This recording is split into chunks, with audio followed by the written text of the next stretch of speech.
All right, I'm going to call to order the Finance Committee agenda for June 10th, 2025. I am the chairperson, Liz Muirhead. I recognize Vice Chair Shauna Maxwell, Board Member Beth Brindle, and Board Member Robin Seagreaves is excused. We start with the approval of the minutes.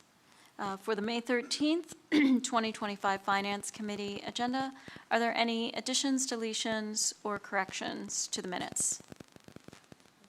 Okay, seeing none, the minutes are approved and will be placed on file. We do have a presentation this evening on the school district proposed final budget for the 2025-2026 school year. So please take it away. Will do. Thank you. Good evening. Tonight we have before the board our final budget for adoption at our special school board meeting. With that, we wanted to run through our budget one last time and go over any questions prior to the final vote.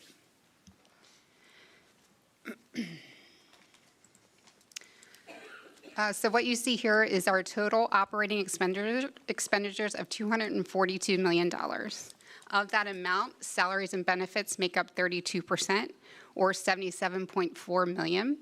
Purchase services, which will include our attorneys, auditors, our substitute teachers, IU services, property-related services such as cleaning and custodial services, snow removal, lawn care, utilities, and then also our purchase services, which will be our charter schools and approved private schools, and transportation.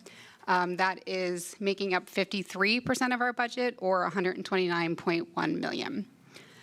Supplies are coming in at about 3% of our budget, or $6.2 million.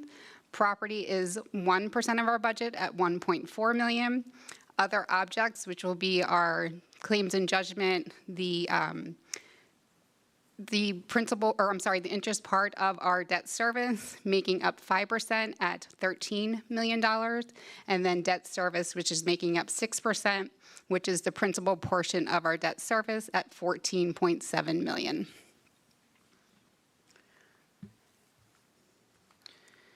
Next, we have our revenues. Our total operating revenues is $235.5 million. Of this, local is making up 63.9%, or $154.6 million.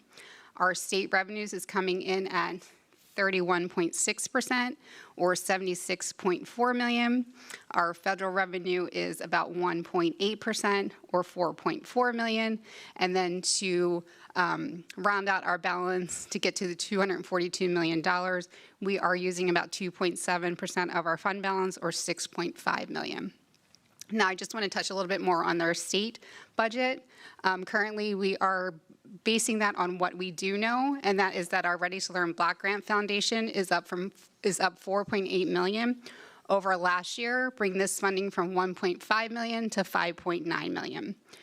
We are also showing an increase in our special ed funding of about 1.1 million, which is based on current year's actuals from what we received in our state budget for 24-25. And then we also have added an additional $237,485 increase, or 2.85% over last year's budget, and that's just based on the governor's current proposed budget. We still do not know what our final budget will look like, so again, we just base that on what we do know at this point in time. Next is our property tax increase. We know that there have been some talks about new housing developments in the district and additional revenue coming from those developments. So we just wanted to reiterate that what we had shared previously, and if you look at where the green arrow is, we do see an increase in our revenue based on no tax increase, and that is just based on the changes in our assessed value. So that is coming directly from the Chester County Assessments Office. That's not a number that we make up. We receive that information in November. And then again in May, I reach out to them just to get an updated amount at that point in time.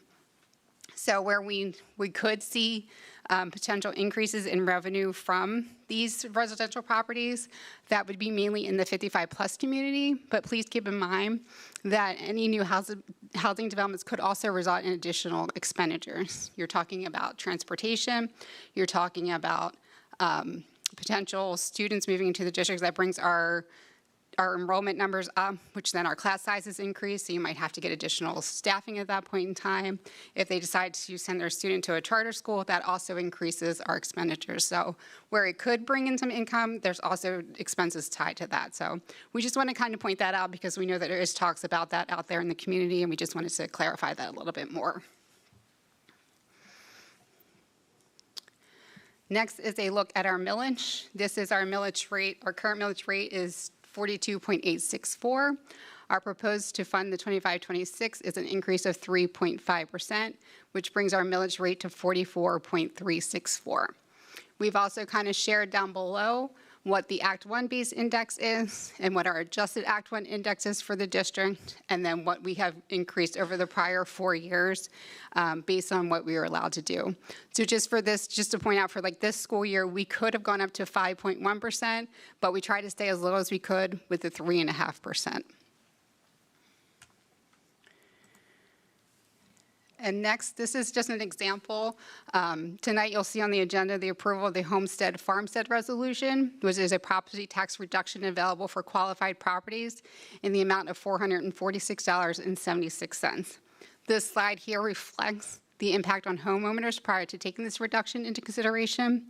So an average home assessment at $200,000 would equate to an increase in a homeowner's monthly expense of $25 for the month or $300 per year.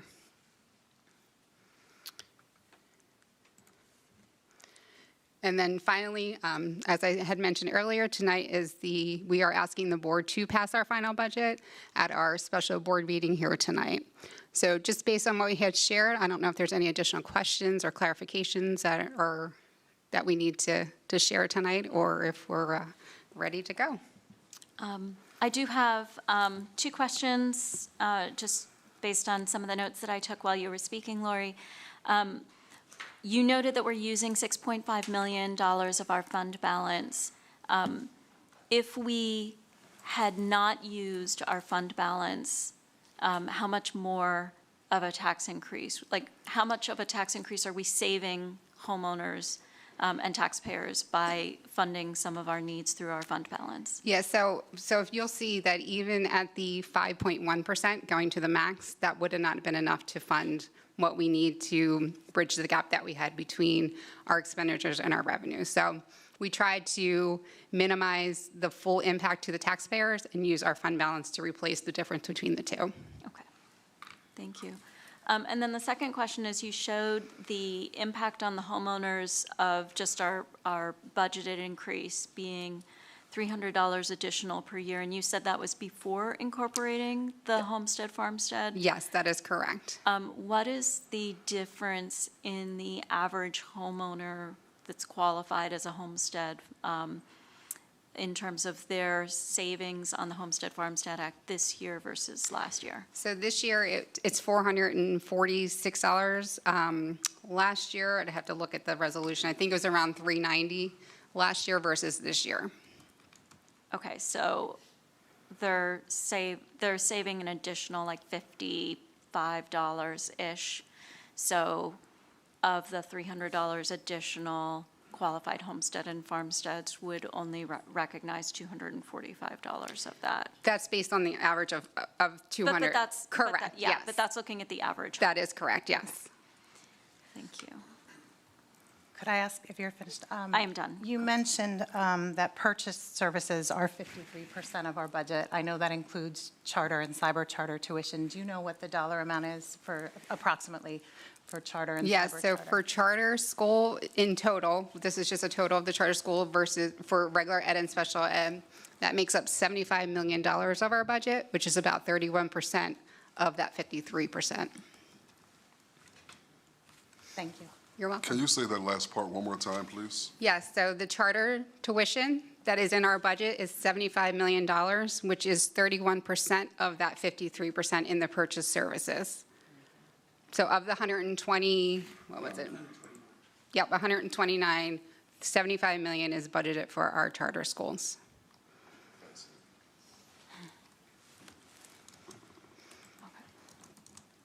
Do you know what the breakdown is there between our regular ed and special ed for the charter schools? We have, I want to say, 37 million in regular and 38 currently in the special ed portion. And how does that compare to the enrollment in charter schools for each of those areas? So we base it on numbers probably around April. And what we do is we take a portion of the regular ed out of the special ed Yeah. and back that out in our calculation. So, I mean, really, we have more in regular ed, but based on the tuition rate, it brings out, that's why there's so much more in the special ed piece. Thank you.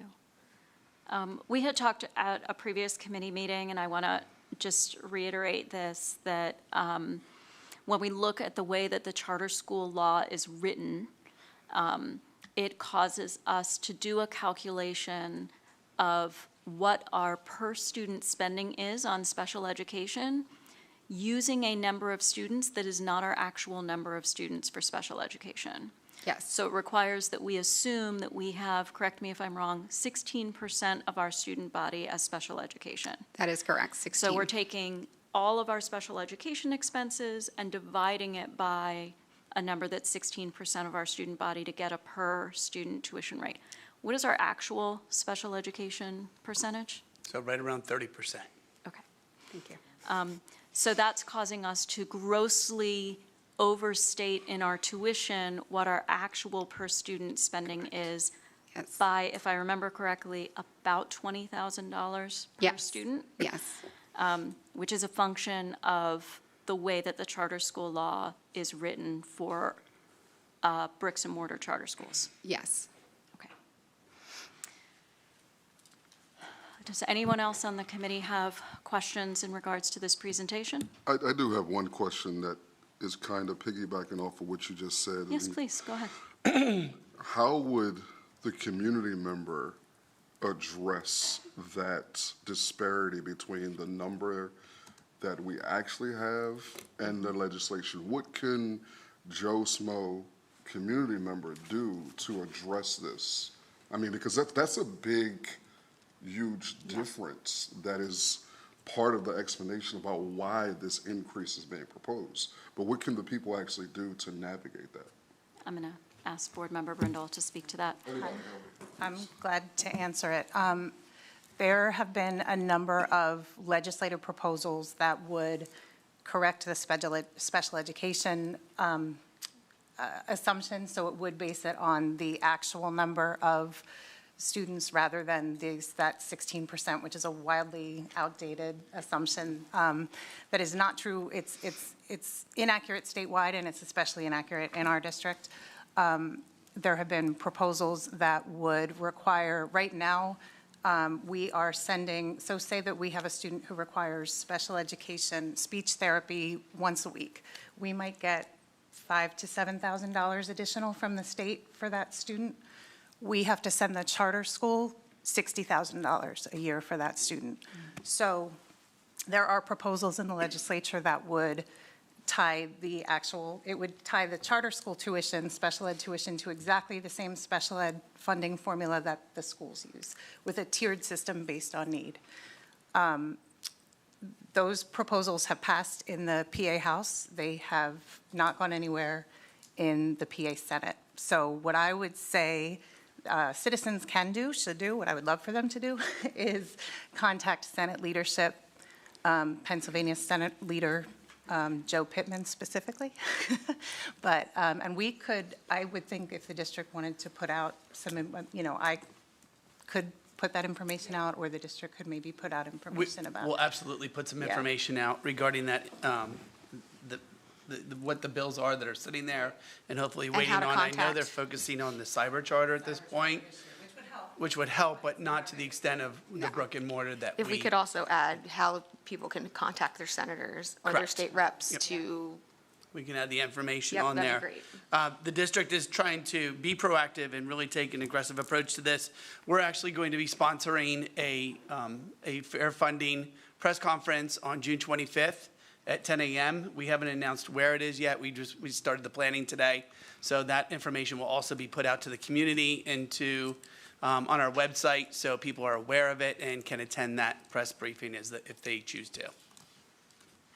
Yeah, I just wanted to add that, that significantly hurts our budget and hurts our taxpayers every year, the amount.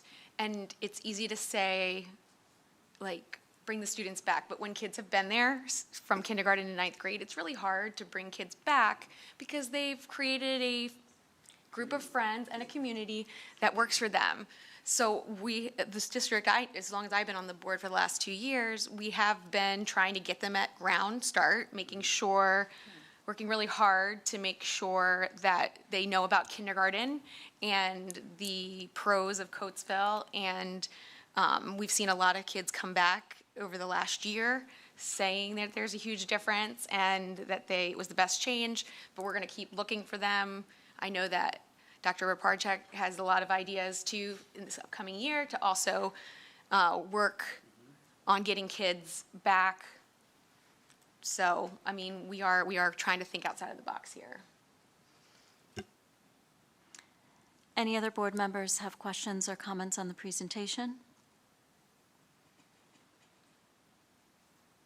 Okay.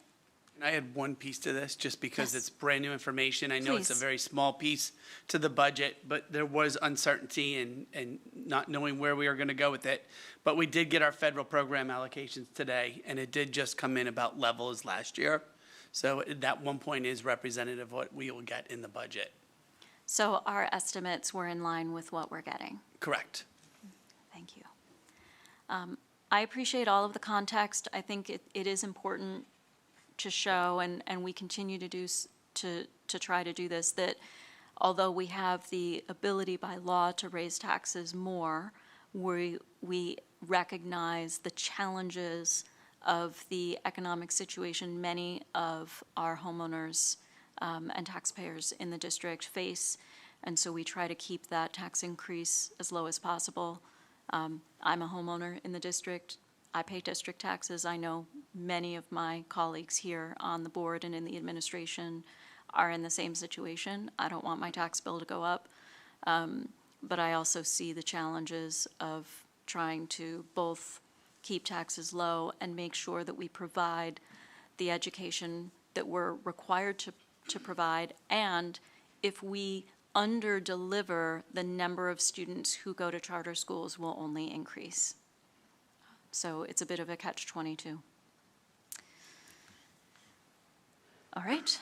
With that, we move on to the agenda items. We'll start with the financial statements, bills list, treasurer's report, expenditure report, and revenue report. Proposal is the Board of School Directors approve the financial statements, bills, payables list as presented.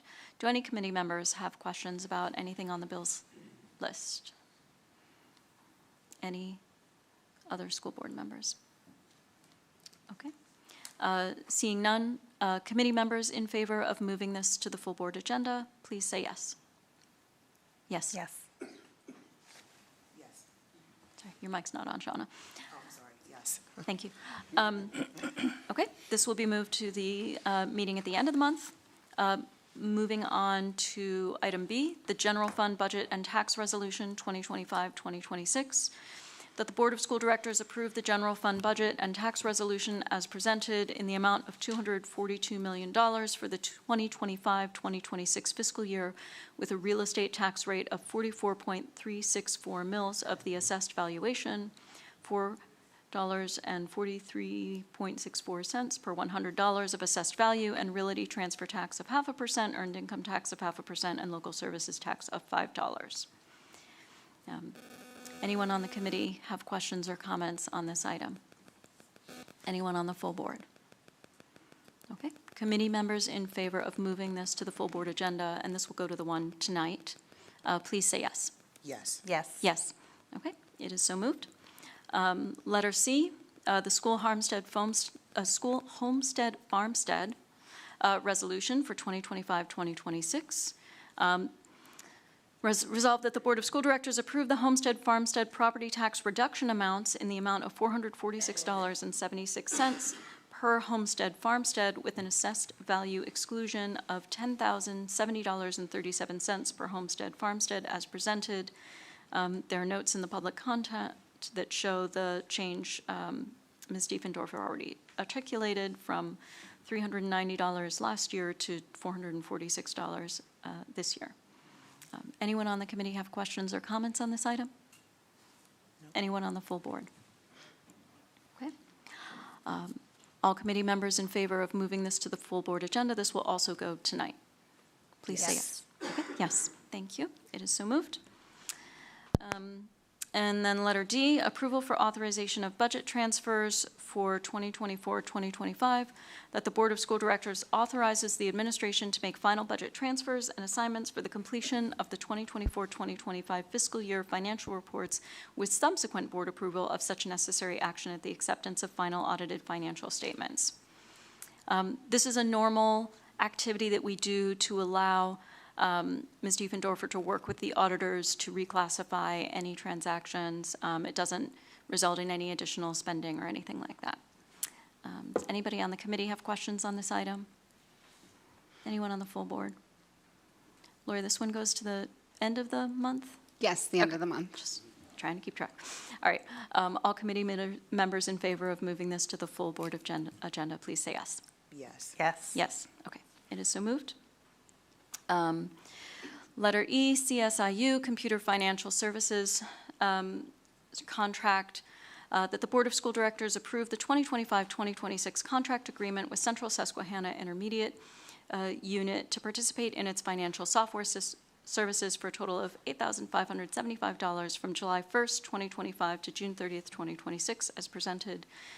This is a $400 increase over the past year, which is a small increase. This is the system used for budgeting, payroll, and HR. Any members of the committee have questions? Any questions from the full board? Okay. This one will go to the end of the month. Okay. All in favor of moving this to the full board agenda, please say yes. Yes. Yes. Yes. Okay, it is so moved. Letter F, CCIU Marketplace Services Contract.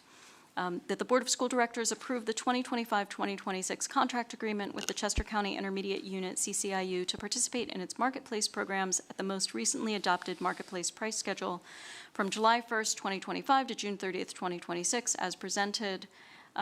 This is essentially us approving these rates in advance so that the district can use those services from CCIU as needed. I did ask Ms. Diefendorfer to attach last year's pricing schedule. It's quite lengthy, so we didn't provide any summarization, but if you wanted to compare the numbers, you can. Any questions from the committee on this item? Any questions from the full board? Okay, this one will go tonight, right, Lori? Yeah, the only other item that needs to go tonight is the last item, the statement of charges. Oh, okay, cool. Yep. Thank you. I knew there Thank was you. another one. Thank Yep, you. thank All right, you. this one goes to the end of the month. All committee members in favor of moving this to the full board agenda, please say yes. Yes. Yes. Okay, thank you. All right, we now go to some donations, so I'm going to bundle these as they do not require a lot of scrutiny. We have letter G, H, I, and J. Those are donations from Siemens is donating $45,000 for STEM programs at the elementary schools, which is pretty awesome. We also have our normal senior award donations, which is from many areas in the community. We have donations for Red Raider recognition for honor roll awards and honor roll donation. So G through J. Any questions from the committee on these items? Any questions or comments from the full board? I don't know if we were able to get insight, but the Siemens donation is a pretty big one and one I hadn't seen before, so anything you can share on that? This is one that they've been working with us from the beginning of the year. This is going to provide additional smart boards in the classrooms. Nice. And so this is the second of two donations that they've made over the course of 2 years. Wonderful. So. Thank you to Siemens for that. Okay, All committee members in favor of moving this to the full board agenda, G through J, please say yes. Yes. Yes, okay. It is so moved. Letter K, Memorandum of Understanding with the Federation.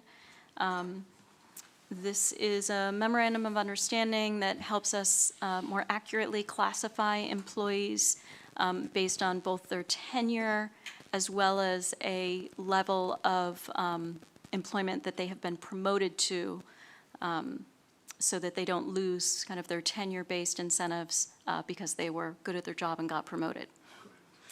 Thank you. Any questions from committee members on this item? Any questions from the full board? Okay, all in favor of moving this to the full board agenda, please say yes. Yes. Yes, thank you. It is so moved. We then have some clubs that were piloted that have met their qualifications for participation and are moving to permanent status. So we will bundle letter L, M, N, O, and P. The chess club, French club at the high school, art clubs at intermediate and East Fallowfield, Spark Club at Rainbow, and Robotic STEM Club at Rainbow. Any committee members have questions on this? Any full board? What is rated, what is the units? What does that mean, rated for units? Yeah, great question. So the number of units essentially determines how much extra duty pay happens for that position. So when a position is piloted, it has a smaller number of units than when it becomes a fully designated club. So there's a modest increase in cost with those clubs going to full-time. As well as in the enrollment and the responsibilities for the club. And so in the teacher's contract, it's identified as number of units as per a dollar amount. Okay. Any other questions? Great question, thank you. All right, all committee members in favor of moving these to the full board agenda, please say yes. Yes. Yes, okay, it's so moved. Letter Q, addition of a secretarial position at the Cyber Academy, that the Board of School Directors approve the addition of one secretarial position for the Coatesville Area School District Cyber Academy. This will support the program, which is located at the Benner Building. Just a little context here. Up to this point, the Cyber Academy, as it was smaller, had been using a shared resource that is located at Scott. They've had an increase in enrollment. They have the drop-in center. Teachers might be in class, and so when there are students dropping by, having someone physically in the building to monitor the entrance, make sure people are in and get to where they're supposed to be going, is starting to become important with the growth of that program. So that was one of the reasons that this was asked for. I did ask if we could do a broader review of all of the administrative assistant, secretarial positions, and make sure that we've kind of right-sized those resources, and that we, and see if there are anywhere we can pull back as we need to move resources elsewhere. Anyone on the committee have questions about that item? Any questions from the full board? Okay. All in favor of moving this to the full board agenda, please say yes. Yes. Yes. Yes. Okay. Addition of a math teacher position at North. This is at North Brandywine, supporting the math program. Oh, there's my note. It was taking a second to load. The note that I have on this is that as they looked at the actual block schedule, it necessitated the need of another math teacher. It's possible that this can be sourced internally, but in case it needed to be posted, they had asked for this to be added to the approved list. Any questions from the committee on this item? Any questions from the full board? Okay. All in favor of moving this to the full board agenda, please say yes. Yes. Yes. Okay. I'm going to bundle letters S and T, if that's okay, because these are somewhat related. Letter S is a stipend for the police department in the amount of $15,000 for a current police officer to serve in a supervisory role for the school year. And then letter T is the creation of a site and security coordinator.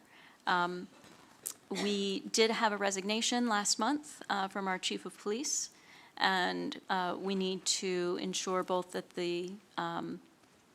that the current police department has a supervisor position, but then we also need to make sure that we have a site and security coordinator to fulfill all Act 55 requirements, because Dr. Barczyk probably shouldn't be doing 3 jobs. But one of the things that we had talked about is that the site and security coordinator, these are typically people who come from law enforcement, but they may not actually be a commissioned, or they don't have to be a commissioned uniformed police officer for the district. So this position allows us to fill that without necessarily requiring it to be a uniformed officer. Any questions from the committee on this item? Not a question, but just a clarification for those who aren't aware and listening, but just that the stipend would be an addition for a currently serving member of the team. Correct. We have 3 officers and 2 security guards, and this would be one of our police officers to ensure the scheduling, the certifications, and just the everyday operations of the police department are operating in order. Thank you. Any other questions from committee members? Questions or comments from other members of the board? Okay. All in favor of moving letters S and T to the full board agenda, please say yes. Yes. Yes. Okay, it is so moved. And then letter U, approval of statement of charges, employee number 14619, that the Board of School Directors approve the updated resolution for statement of charges for this employee as presented. This is executive content, so we cannot discuss. This will go to tonight's meeting. So committee members in favor of moving this to the full board agenda, please say yes. Yes. Yes. Okay, it is so moved. Informational items, the account code legal fees. I know that there had been some questions about what some of the items that get classified in different legal fees are. I want to note that, thank you. I want to note that student issues can relate to instances where we need to get legal review related to disciplinary action, or when we need to get legal review on special education issues. It also could be related to if a student with an IEP is involved in a disciplinary action that requires a manifestation hearing, then that would, it would be our obligation to do that, and that would cause our expenses there to reflect that. I do have a question, Ms. Diefendorfer. Can you comment on how our legal fees compared to prior years? Sure. So we are down in our legal fees compared to prior year. We did kind of drop that budget a little bit going into this current school year, but not too much because we are going into 3 contract negotiations, so we didn't want to, take that down too far. But just looking at, the discipline for students, currently we're, at this time last year, we're at $184,000, and we are at $147,000 compared to last year at the same time. Now, we do have May and June to, finish out, but hopefully we stay, kind of below that number from last year. But I would have to say our legal fees are really in line to, where we should be compared to prior years. Great, thank you. Sure. And then we also have our medical claims under the informational items. There is no old business. Is there any new business? Okay. Public comment. First up is Lori Shannon Bailey, who wanted to speak on the budget presentation. Sir, if you did not sign up and you would like to.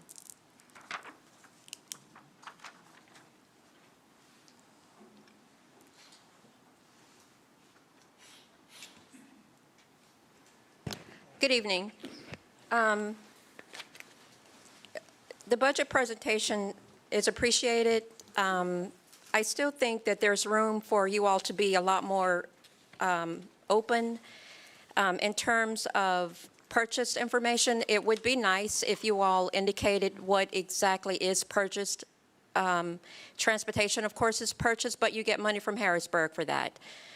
Special education is purchased, you get money from Harrisburg for that. So I still think that there are ways where you all can be open and honest with the taxpayers and the public about how you spend our money.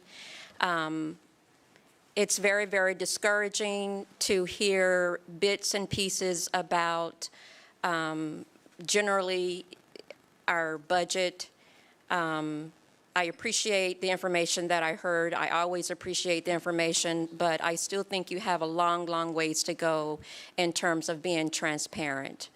Last year, I stood before you and I said that there's a lot of money in this district, and I still say that there's a lot of money in this district.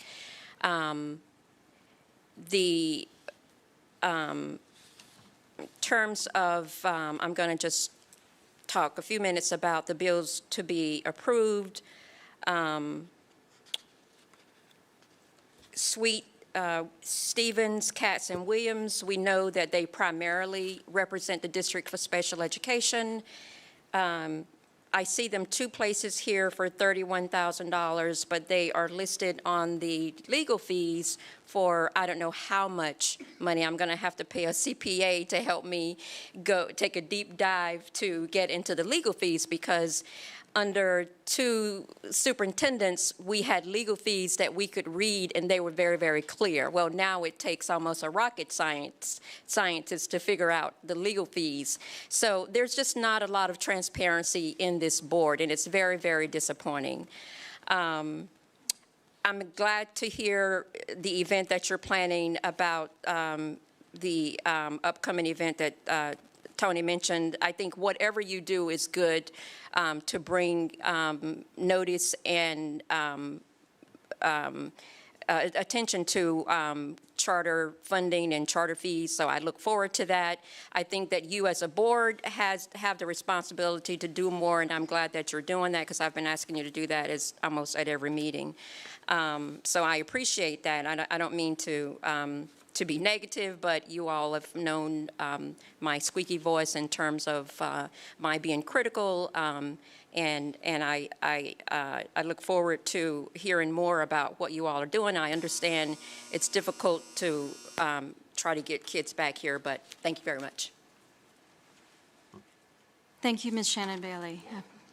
I do have two other public comment. I do just want to make sure that those who aren't frequent flyers know our procedures. The board has requested all persons making comments on agenda items list their name, address, and telephone number. There is a 3-minute limit per person.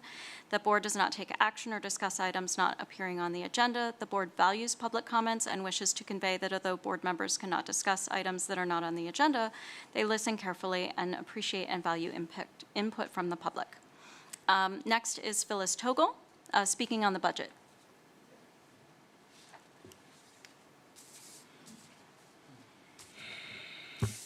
Hi, I'm not as eloquent as the previous speaker. I just have a basic question. As a homemaker, I prepare a budget annually, monthly, and I'm sure the board does too. The school board has a budget. I know if I'm over budget, there's some places I have to cut back on. I might not be able to go out to dinner twice a month. What has the school board looked at to reduce expenses rather than increase taxes? Thank you very much for your comment and question. Next is Larry Price, speaking also on the budget. Thank you, Mr. Price.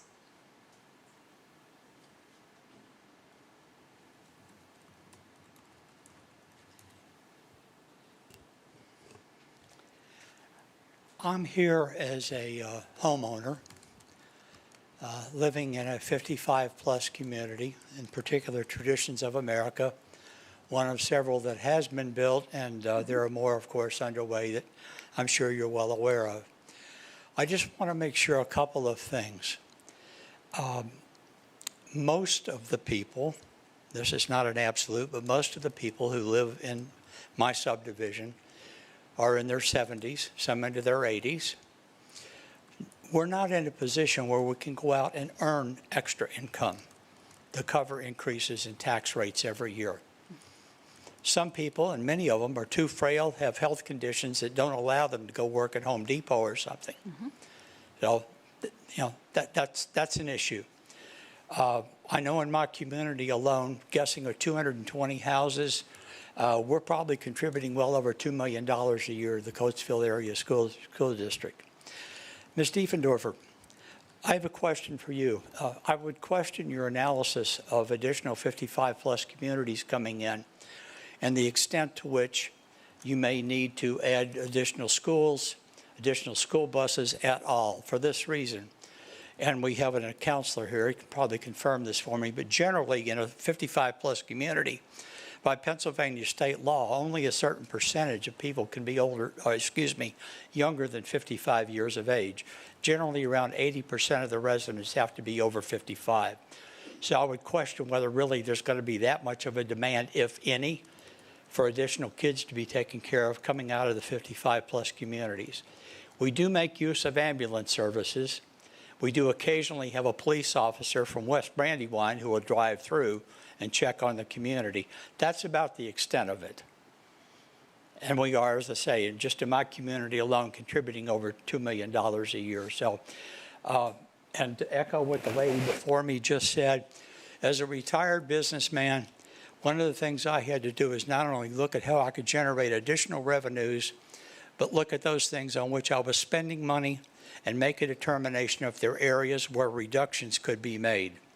I'll leave it at that. Thank you, folks, for the opportunity. Thank you, Mr. Price. I appreciate your comments and question. That concludes public comment.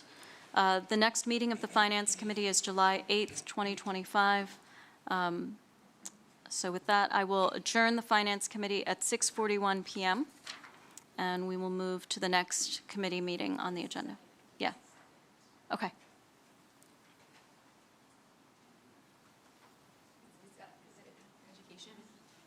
I don't know. I didn't. Oh, it's operations, so you can go ahead. Go ahead. Yeah, let's get started. Welcome to the Operations Committee meeting for June 10th, 2025. This evening, I note the presence of committee members, myself, Elgin Bailey, Liz Muirhead, Shauna Maxwell is sitting in for Holly Charest. Not present this evening would be Holly Charest. I note that only committee members can approve agenda items moving to the full board agenda. Approval of minutes. Approval of the May 13th, 2025 Operations Committee Approval of the May 13th, 2025 Operations Committee meeting minutes. Does anybody have any questions or comments? All say aye if we approve the minutes from the last meeting. Aye. Aye. Correct. We're going to move into our presentations part of the committee. We have a presentations from the Facility Masters Planning Update.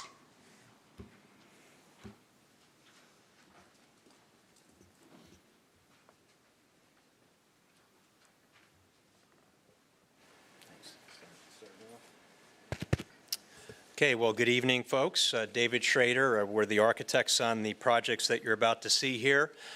With me are Matt and Yanni from ICS, and Matt's going to be presenting as well along with me. Thank you for the opportunity to show you these projects. Last time we were in front of you, it was March, and so we have new things to share. Interesting to see the number of buildings that you are working through and working on across the district as you look at the project locations. And currently, the first four here are construction projects, so you'll hear a little bit about those. Number 4 actually transitions into number 5, and then we'll talk a little bit about 6 at Kings Highway as well. So Matt Kelly will present a little bit on some of the construction that you're undergoing at the moment. Thanks, David. Thanks for the board for allowing us to present here. So the first project is Scott Middle School. When we were here last, we had the general contractor awarded, that is BSS Contractors. We kicked them off in February, and since then we've been able to do some work in the school on the 4th floor where it has not been occupied. So we've been able to do a lot of the demo, and we've done painting and putting new floors in. Now that school's out this week, we were able to start our phase 2 project there, which is really floors 3, 2, and 1, and then some exterior work. We have the work outside, like if you drive by there now, we're putting up fences and we're doing demolition of the ramps and stairs and half walls there. So by the end of the summer, we'll have that all back up and ready to go for school. And then the interior will also be updated with a fresh, clean look. So the other piece of that, which was last year, the roofing had started. That had only really done the shingled roof and the sloped roof. This year, it's working on the flat roofs. They started with the gymnasium and the auditorium over this past school year and working on the 3rd and 4th floor now. So that's all on track to finish this summer. Here's just a couple quick photos from left to right. You know, you can kind of see the demo there and on the left, and in the middle is more of the painting, and then the new floors on the right. So that's going to be the majority of the classrooms there at Scott. Next school is our Doe Run Elementary School. We've been working on that since last year, a lot of site work, getting the demolition of the existing building down.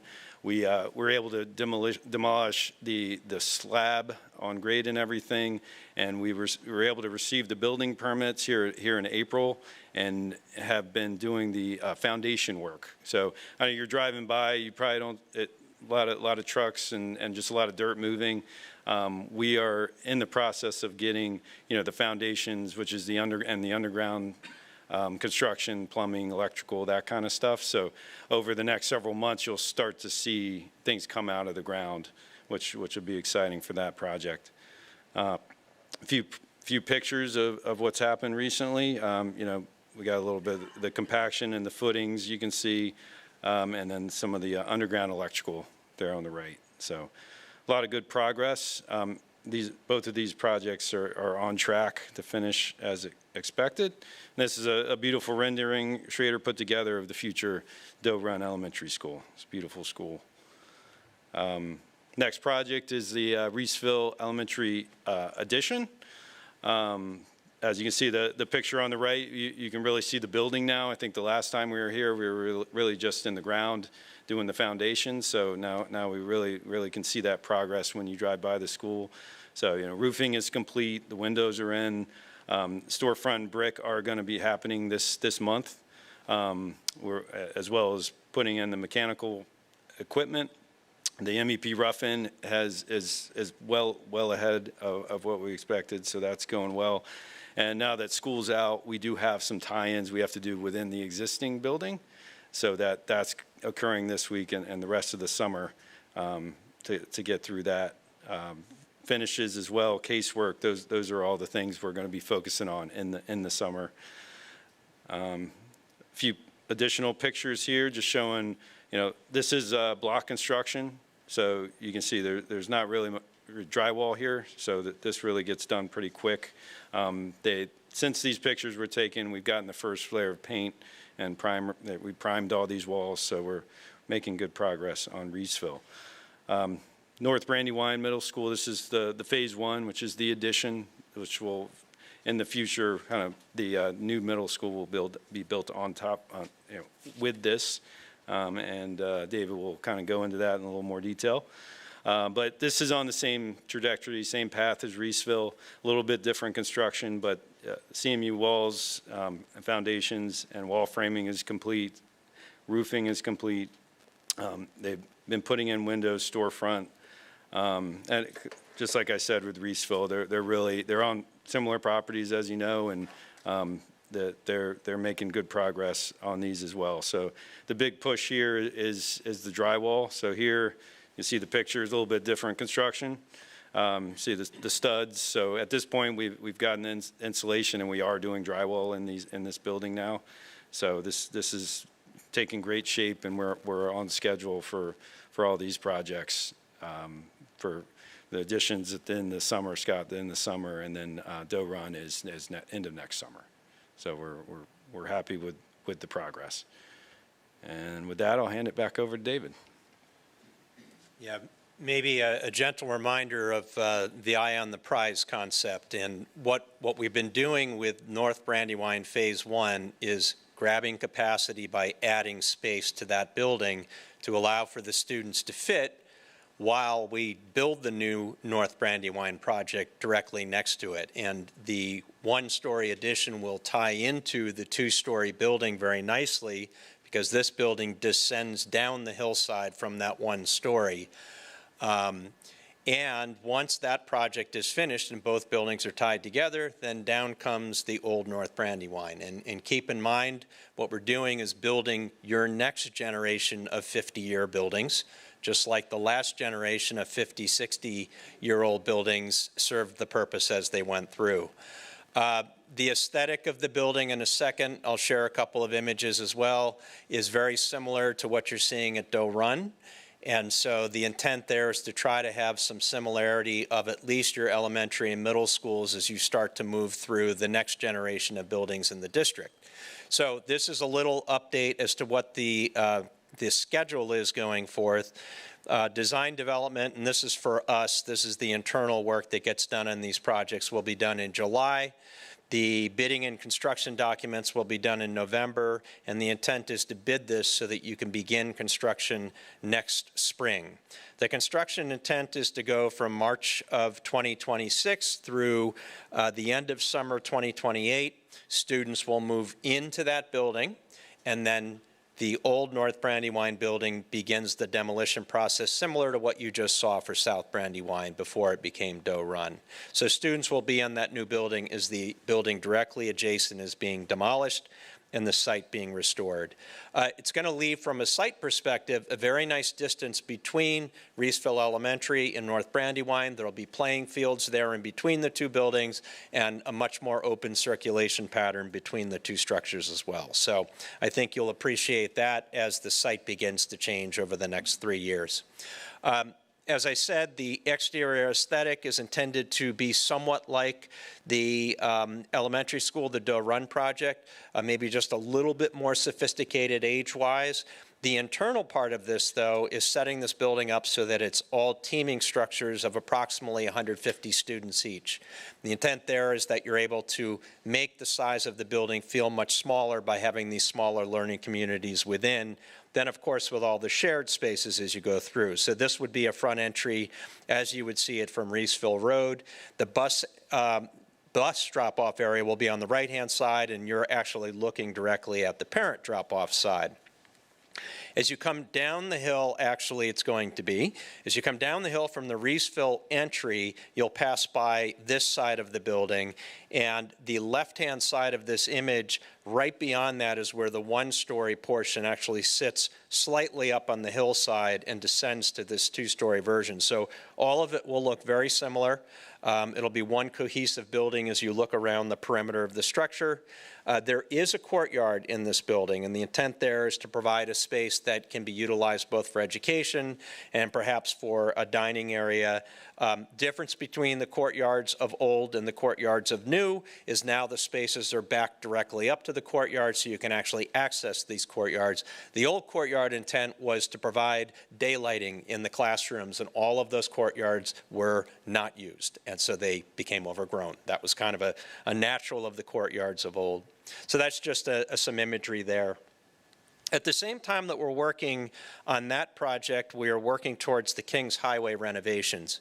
The intent of that project is to leave the exterior of the structure very similar to what you see, but to provide a nice new portico at the front side. The current one is rusting through and probably has a limited life left to it. So the bus drop-off or the parent drop-off entry to the building will be modified, give some slightly new look to that building.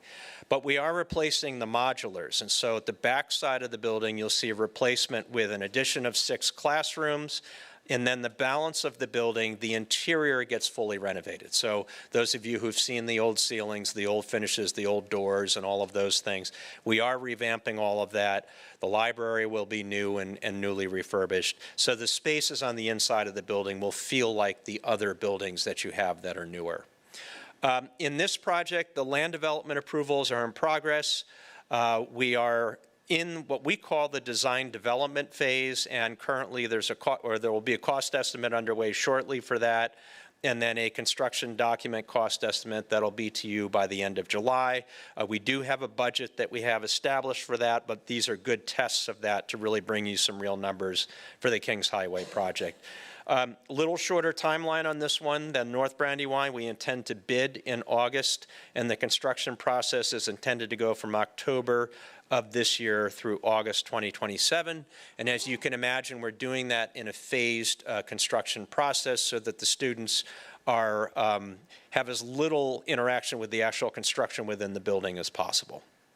So that's sort of a summary of what's going on. Several projects under construction and 2 projects that are going to be bidding at some point in the near future. I think we'll probably be presenting next time we're in front of you some renderings of Kings Highway so you can see the intent of the interior. But for the meantime, you'll have to deal with just the description I provided you. So take any questions on the projects underway? No, I just want to thank you for providing this update. I just wanted to make sure everyone understood the reasoning behind the, I call it the annex of North Brandywine. So as you know, we are realigning our grade levels. That 8th grade will be coming back down to the middle schools next year. So 8th grade will be occupying that space of that new part of the building at North Brandywine, while 6th and 7th are still in the older part of the building. Reesville, the reason for that addition is that obviously when we close Callan and East Fallowfield to move into Doe Run Elementary, there will be a portion of Callan Elementary that will move to Reesville to within the new borders of the areas that we designed.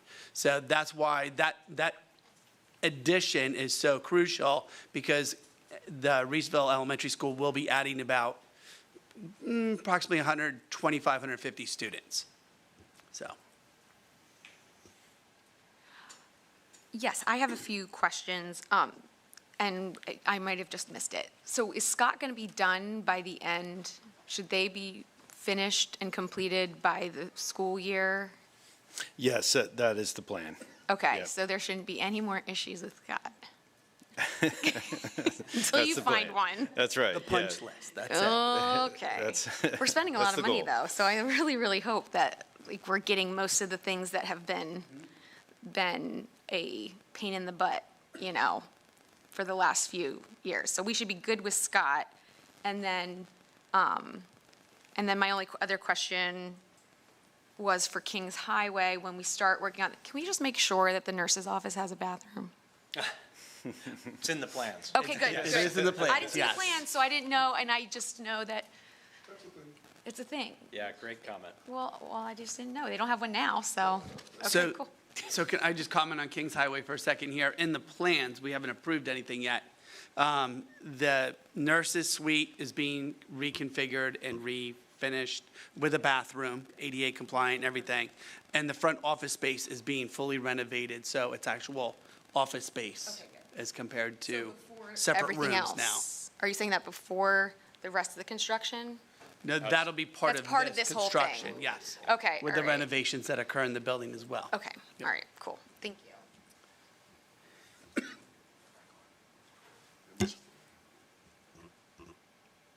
All right, gentlemen, I think that's all the questions we have. We appreciate your presentation as always. Thank you. Thank you. All right, folks, we're going to transition into our agenda items. I'm going to start with agenda item letter A. That the Board of School Directors approve the agreement between Coatesville Area School District and Acer's Trailer Sales for the removal of 25-plex trailer in its current condition at Kings Highway Elementary at no cost to the district as presented. Does anyone on the committee have any questions for the administration or wish to comment on this item? I do have a question. Was there any value that could have been obtained from trying to sell the modulars? Truly, no. I mean, for the cost that it would have had to be remove them and the selling, honestly, this is the best approach for the condition that they were in. Okay. There are three, Mr. Brazil, that we're salvaging that are in okay shape. Correct. We're going to utilize 3 for the construction of Kings Highway to save for our disturbance space for our permit.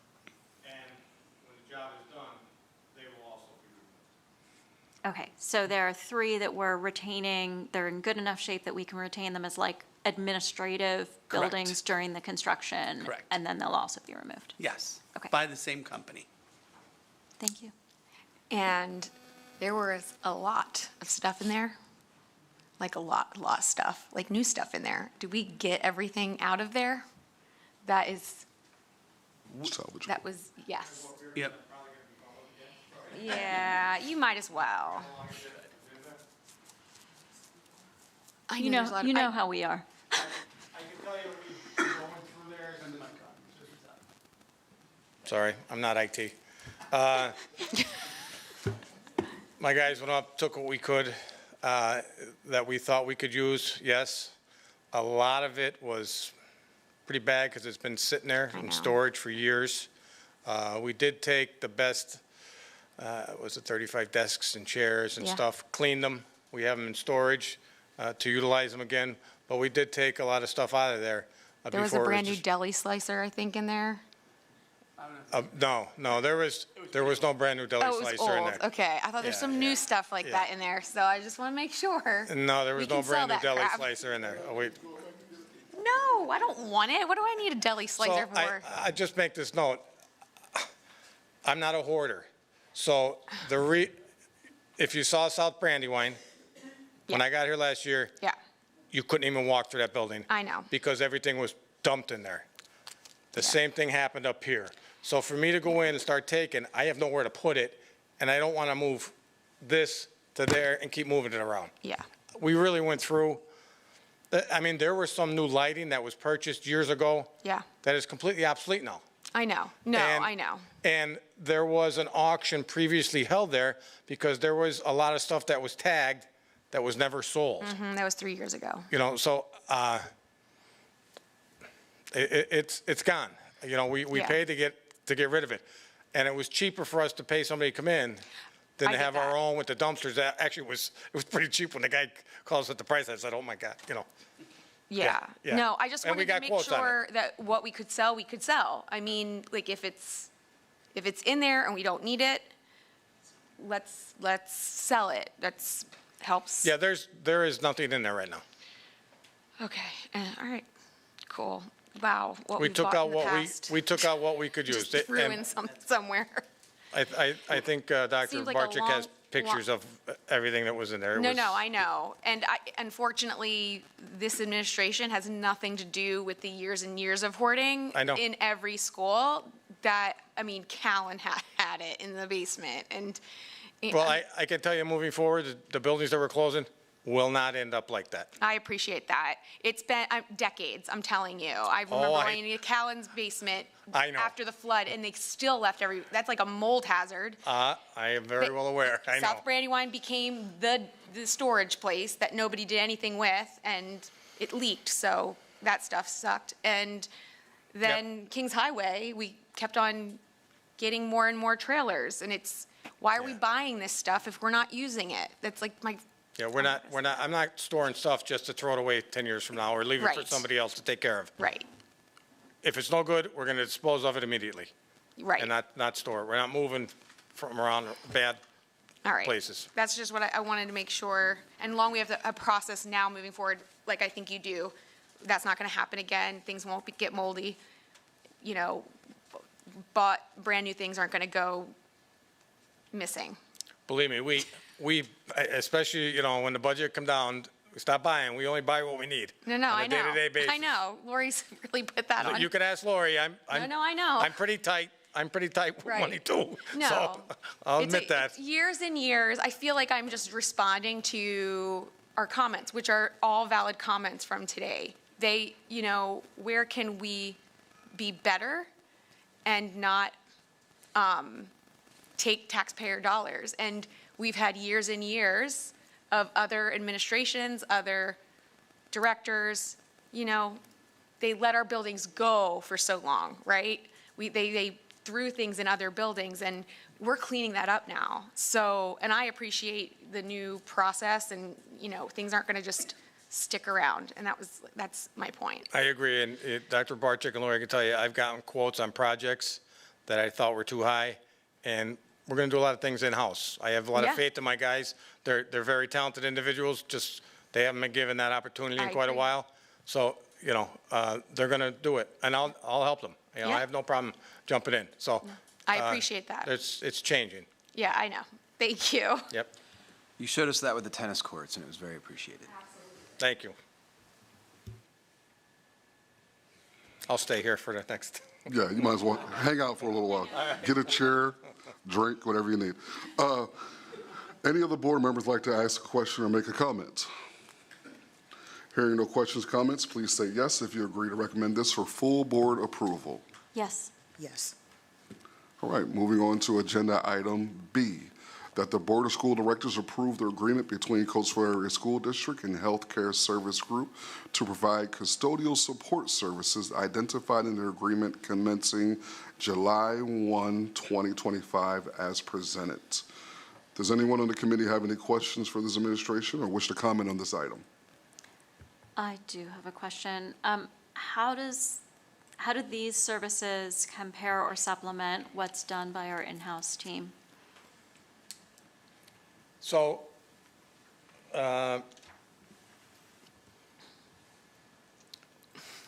they do very well. We're analyzing everything. Right now, I believe they're in 6 of our buildings doing our custodial. But, as buildings are closed and buildings are open, we're looking at all our options. That's why this is only a 1-year contract. Okay. So, moving forward, we'll look at all alternatives. Okay. And then the rate itself that we're paying for some of these services, how does that compare when you think about not just the hourly rate, but also the, like, benefits, et cetera, for our in-house folks? So we're only doing a 1-year contract. Yeah, and you're a numbers person, I know that. Yeah. I'm not as good as that, but I think we can in-house compare pretty well. That's why, we're looking at different options. But Okay. for now, yes, they provide a very good service. And especially now during the summer when I got a lot of activities going on. So they're there cleaning and getting ready. So it's comparable. Obviously, I'm a homegrown person. I like to see it growing from within and promoting and building morale of our own employees. But, the sad story is we do have third parties that work for us and do a good job, and they provide us a service. So, yeah, they deserve this year renewal, and we need them Okay. at this point. Thank you. I'm going to piggyback that. I love to hear you saying that we are only doing it for 1 year, and how you want to grow our own custodians here. We used to have that, and they had a lot of pride in our schools. I'm going to be as nice as I can here. I have not heard great things. I'm glad that you think they're doing a good job, but I've heard from at least the elementary levels that their buildings aren't as clean. They don't really know what they're doing. I have not been in them, but this is what I'm getting from community members and teachers, and I even got one from a parent that I called Tony on. So, but I like that you want to kind of grow our own, but we have to keep them. I just want to make sure that we're keeping them accountable and that they're actually doing their jobs, and that we're checking in with our teachers to make sure that they feel that their classroom is appropriately cleaned, and their bathrooms are cleaned. And I don't know how you get that feedback, but I think if you talk to a bunch of, I'm just going to stick to the elementary level, because I think a lot of our in-house custodians are at the secondary level. If I might be wrong, but I think that's the case. And they've been here forever, and they do an amazing job. And I'm not saying that all the ones at the elementary aren't doing an amazing job, like a terrible job, but I'm not hearing great things. So I just want to make sure that if we're going to approve this contract, I hear that we need them, okay. How are we going to make sure that teachers feel like their classroom is cleaned? So I have fielded a lot of those complaints. Okay. I addressed them immediately and discussed, not with the supervisor, but the regional and their corporate, Okay. and have called them on the carpet numerous times. Dr. Barczyk will know. He'll testify to that. That's another reason why it's a one-year contract. Yeah, that makes But sense. to go further into it, I'd rather have a sidebar instead of public, Absolutely. because we're better off talking. No, I hear And you. I will say, I'm sorry to interrupt you, No, but I can tell you one issue when I first got here was the lack of respect that they were shown in the past, and I could go on with that. Yeah. This MOU that you're about to approve is the first step in many that they need to see that they are being respected. Those are our in-house ones. Yes. Yes. And when I talked to them about it, I could say one word, flabbergasted, like, why would you do that for us? Nobody's done anything for us. They've done everything against us. Yep. And, Yeah. you know, we were always the ones that got hurt, and we got the crumbs. I said, well, that's not going to be how it is. And my philosophy is, from Dr. Barczyk right down to the janitor, we all teach kids. It takes everybody. And that's my belief. You know, whether it's union management, it doesn't matter. We're all one. And I think they see that. And this is a great step in building that relationship. And it's only the first of many. So I do appreciate you guys looking at that MOU and hopefully approving it. Yeah, So- when I was here, those janitors, we knew them real well. Was it the same with you? Yeah, we knew the security guards, and, I mean, we knew them by name. They were part of our Absolutely. community. When I went to school, you know, schools have changed on every level and every position. You know, a school district janitorial job was something you had for life, 30, Yeah. 40, 50 years. I mean, it was something you wanted. And it used to be neighborhood people did it. That's changed now, but Yeah. it doesn't mean that we have to change lack of respect. We need to respect everybody. Absolutely. And that's one thing I have for my folks, because I think they do a great job. And I want to build their respect. I think they have great, I can go on, but. I know, Dr. and I hear you. Barczyk, so we're there, but I would like to speak I get sidebar. that. Yep, on the other. sidebar's fine. I just want to make sure before I say yes to them, I want to make sure that I hear you in saying that we need them for now. That's fine, I get it. I just hope that the supervisors can just keep them more accountable, listening to the teachers if something's wrong, that we, get that cleaned up, or, I hope our teachers are being respectful too, but, I agree the both ways. But, all right. And two additional things. I have also told the building principals and/or secretaries to include me on all the complaints. But in this contract, Dr. Barczyk and Lori will tell you, I've added responsibilities. Okay, You know, their previous contract, they had a lot of things that they did not do that was in there. all right. And we called them on that. So we added it back, and we emphasized this will be done. So. Nice. We didn't just say, yeah, here's the contract, good, well, let's do it again. No, that was Great. not the case. Good to know. All right, thank you. Yep. Outstanding. Any other board members like to ask a question or make a comment? Hearing no questions, comments, please state yes if you agree to recommend this for full board approval. Yes. Yes. Outstanding. On to agenda item C, that the Board of School Directors approve the change order from McCarty and Son, Inc. for the Circuit Integrity CI cable installation for the Reesville Elementary Addition project for a total cost of $28,000. Sorry, my apologies. I can't, what?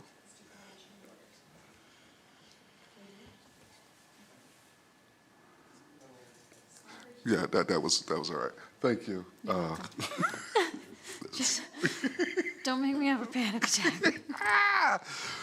No, okay, I'll do all the change orders here in just a moment, but thank you for the correction on the dollar amount. It's actually $28,056.29 as presented.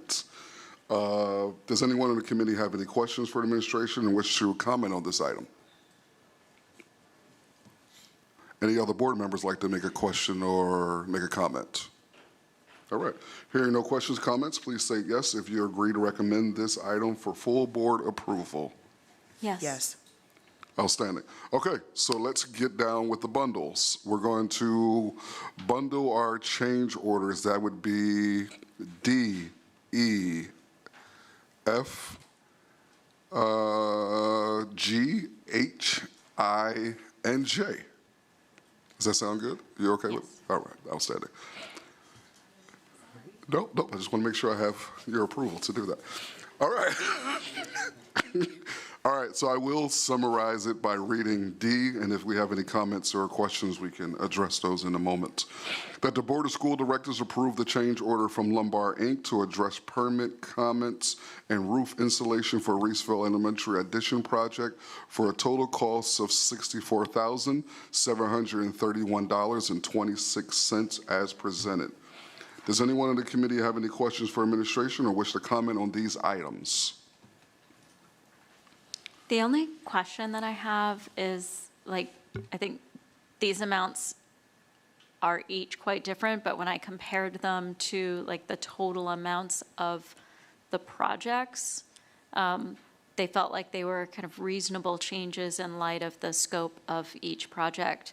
I'm just wondering, do we know how we look with regards to each of these projects relative to our total allocated budget for them with these change orders?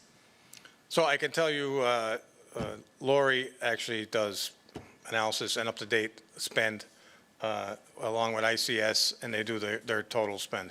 And even these, and, you know, we go through them. I've questioned quite a few of them. We've denied some, and we're going to, for obvious reasons. And Mr. Schrader actually said we're going to talk about one or two of them after this meeting that we question. So we do look at the spend. A lot of change orders we have are in the contingencies or the allowance. Right. That's kind of my question. It looks like most of these are small enough relative to the size of the project that they should be within the contingencies or the allowance. Are there any that they are? But let me you just would point out that might not be? Let me just say that even though they're small and within, I still question them. Just like a $1,500 change order for a safety rail around a roof hatch. No, that should have been spec'd. So. You know, we dig into the weeds on some of them, but I think they're all within, and we're going to look at them and question them and, you know, do the best we can, our due diligence. Okay, thank you. Any other committee members have any questions or comments? Any other board members like to ask a question or make a comment? Hearing no questions or comments, please state yes if you agree to recommend these items for full board approval. Yes. Yes. Okay, and so we're moving down to K. Outstanding. Please note that the bids for the Naturium Light Project for senior high school will take place on June 23rd, 2025, and we will have the recommended proposal by the end of day on June 23rd, 2025. Does anyone on the committee have any questions for administration or wish to comment on this item? My only comment is that since we don't have the bids for committee, I'd like to note that this item should be held for consent at the end of the month. Could I clarify something? Yes. The previous item also, J, is a placeholder, and I know you don't like them. I just like to explain. No, I don't like them either. No, you're right. I don't. No. But that's why I'm just saying. Listen, I appreciate that, but, you know, these wheels move a little quick sometimes, and I can tell you the nanatorium, they are to light the pool lights in the pool area. We had a pre-bid yesterday. The bid opening is the day before the meeting, and I told them I need the recommendation the night before the meeting. So that's the only reason that happened. The roof at Scott, we had a meeting yesterday because of all the equipment and everything. It wasn't bid with all the equipment. There's a lot more equipment that went on the roof. That was yesterday. I'm supposed to have that change order end of this week or beginning of next week. I don't like it either, but things just move. I try to get them in, and so I know, and I will provide a full explanation and discussion at the following. I know. Look, I'm not mad about it. I'm just No, saying. no, I know. I don't want it on the consent agenda. I hate putting them on. That's all I'm saying. Yep, that's all I'm saying. Thank you. You could ask Lori when I said, I don't know, I got to put this place holder again. Director Muirhead's going to ask me about this. I don't like doing it myself, but. I know, thank you. All right. Anyone else on the committee have any questions or for the administration on this item? What kind of light project is this? It's the swimming pool, The swimming pool lights. the natatorium. Yeah, I know, it's like a weird name, isn't it? So let me just let you in on we did a pre-walkthrough yesterday on that. So it's going to be a little funky because if you've seen the lights, they're completely over the pool, and the pool's probably 60 feet wide. And there's no lift that will turn to reach to get them down. So we determined we're going to have to drain that pool. With that said, while I don't like it, we're going to have to drain it and scaffold it. But we're going to have to protect the liner because the liner is 3-4 years old. It's really, the light should have been done when the liner was done. It should all been done, but neither here nor there. We're, I called the designer today and told him to put in the specs that we will drain it. Our in-house people, I need 3 days. We will drain it. The minute it's drained, they take full control for safety protocols. And the scaffolding, they take responsibility for safety and protection of that liner from the day it's drained till it's filled. So that's going to be written into specs. We had the pre-yesterday. They should have scaffolding company in there looking at it, and we should have no problems. And we're hoping to start construction mid-July and have it complete. Well, I kicked it out 3 weeks, so we'll be complete by October, hopefully, depending on lead time on the lights, because they're a spec. We're not going over the pool. We're doing indirect around the pool this So time. before swim Smart season. way. So we can Before reach them with a swim lift season. to change them. That's it. Sorry. No? All right. Hearing no further questions or comments, please say yes if you agree to recommend this item for full board approval. Yes. Yes. Outstanding. Moving to agenda item L, that the Board of School Directors approve the proposal from Pittsburgh Stage for replacement stage curtains and equipment at Scott Middle School for a total cost of $29,582 as presented. Does anyone in the committee have any questions for the administration on this item? Any other board members like to make a comment or ask a question on this item? Hearing no questions or comments, please state yes if you agree to recommend this item for full board approval. Yes. Outstanding. Agenda item M, that the Board of School Directors approve the Craft Bus Company list of summer bus runs for the 24-25 school year as presented. Does anyone in the committee have any questions for administration or wish to comment on this item? Any other board members like to ask a question or comment on this item? Hearing no questions or comments, please state yes if you agree to recommend this item for full board approval. Yes. Outstanding. Agenda item N, that the Board of School Directors approve the proposal from Sycamore International for the Coatesville Area School District Technology Buyback for retirement equipment in the district for a total cost of $1,526 as presented. Does anyone have any questions for the committee on this? This is us selling old technology that's no longer being used? Yes. Correct. Okay. Any other board members have any questions or like to make a comment? Hearing no questions or comments, please say yes if you agree to recommend this item for full board approval. Yes. Yes.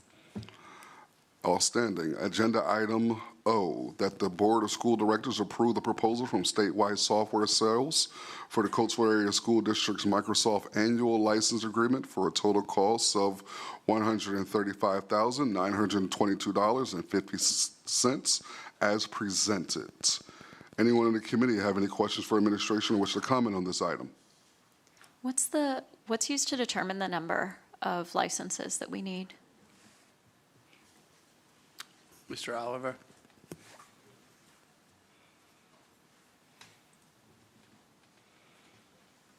I am technology. I'm sorry, what was your question? My question was, how do we determine the number of licenses that we need? There were 950 for the unified subscription and server platform per user. So they're based on full-time employees, and that will include any students that we have. So they don't base it on a student population, but on a staff population. And some pieces, they'll just give us the student price, but most of our FTEs, the full-time employees, inclusive of everyone that has an account with us, all of our Microsoft, all of our storage, all of our Defender, security pieces that come with Microsoft. Okay. So that breakdown, teachers 700, admin 250, students 5640, total users 950 is the teachers and admin. Yes. Okay, cool. Thank you. Anyone else on the committee have any questions or comments? Any other board members have any questions or comments on this item? Hearing no questions or comments, please state yes if you agree to recommend this item for full board approval. Yes. Yes. Agenda item P, that the Board of School Directors approve the proposal for a DAC Tech for the replacement or upgrade of current district end-of-life products for a total cost of $53,994 as presented. Does anyone on the committee have any questions or comments for the administration on this item? Any other board members have any questions or comments on this item? Hearing no questions or comments, please say yes if you agree to recommend this item for full board approval. Yes. Yes. Outstanding. Agenda item Q, that the Board of School Directors approve the proposal from Securely for the CIPA compliant filter for all the CASD staff and students for a total cost of $17,082 as presented. Anyone on the committee have any questions or comments for the administration? Any other board members like to ask a question or make a comment on this item? Hearing no questions or comments, please say yes if you agree to recommend this item for full board approval. Yes. Yes.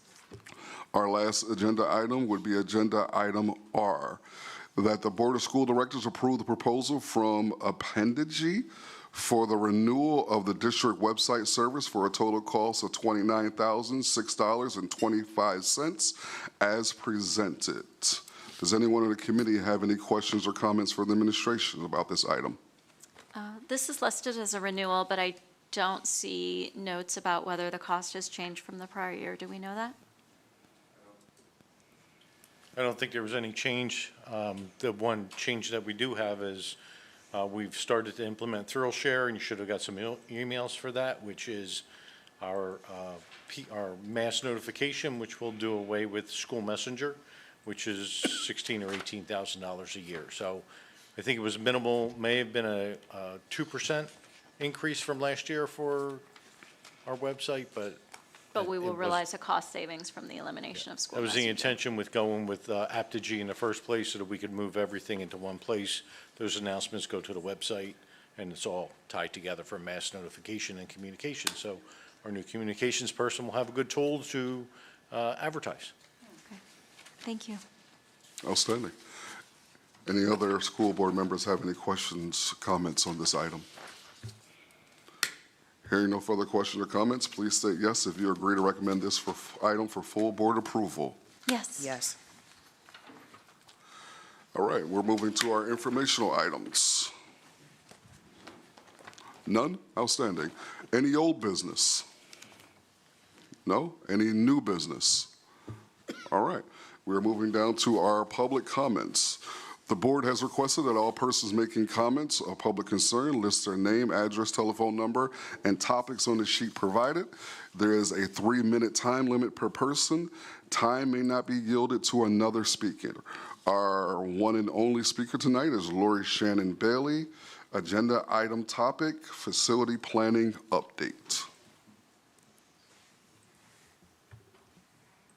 I don't think she's in the room.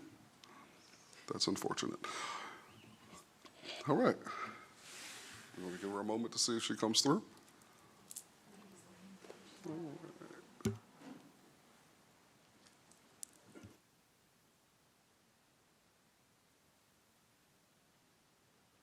I heard her voice in the hallway. I think she's coming.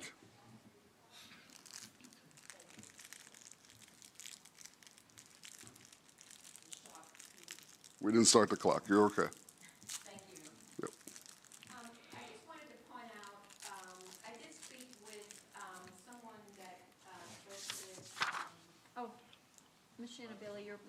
mic's not on. I guess I can't. It's on.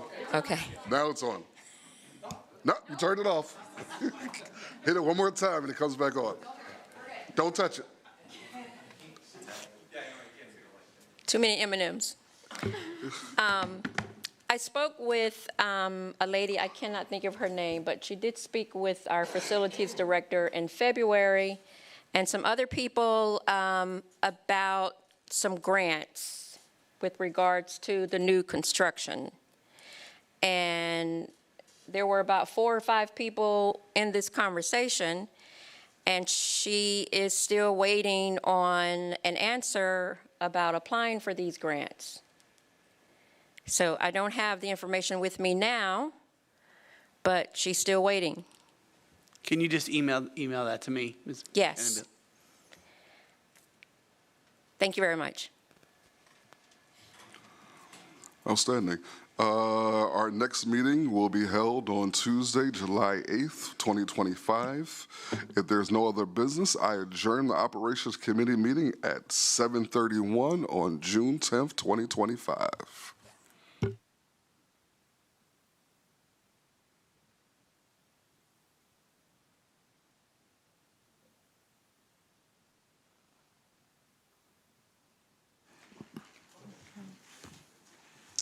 Good evening. I call to order, and I welcome you to the Education Committee meeting for June 10th, 2025.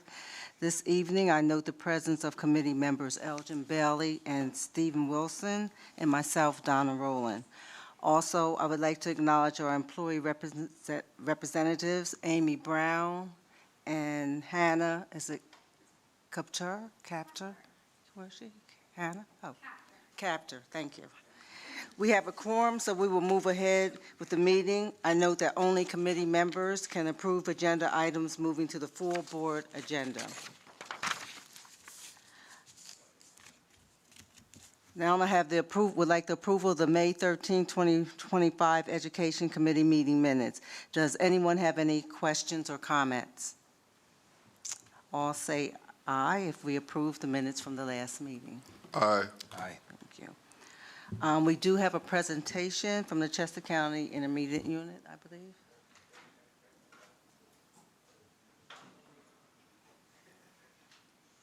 Oh, thank you, Michelle.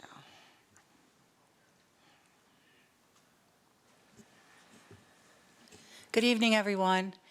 It is my pleasure to introduce Carissa Lookingbill from the Chester County Intermediate Unit. She helped to conduct an audit of our ESL programming that I believe was funded through a grant that we got last year. So this work started last year. And this is on the timeline that the IU agreed to then come in and present their findings. So I'm going to turn this over to her for her presentation. And Carissa, I certainly appreciate you and Cindy and your time and patience while we work through our other agendas. So thank you.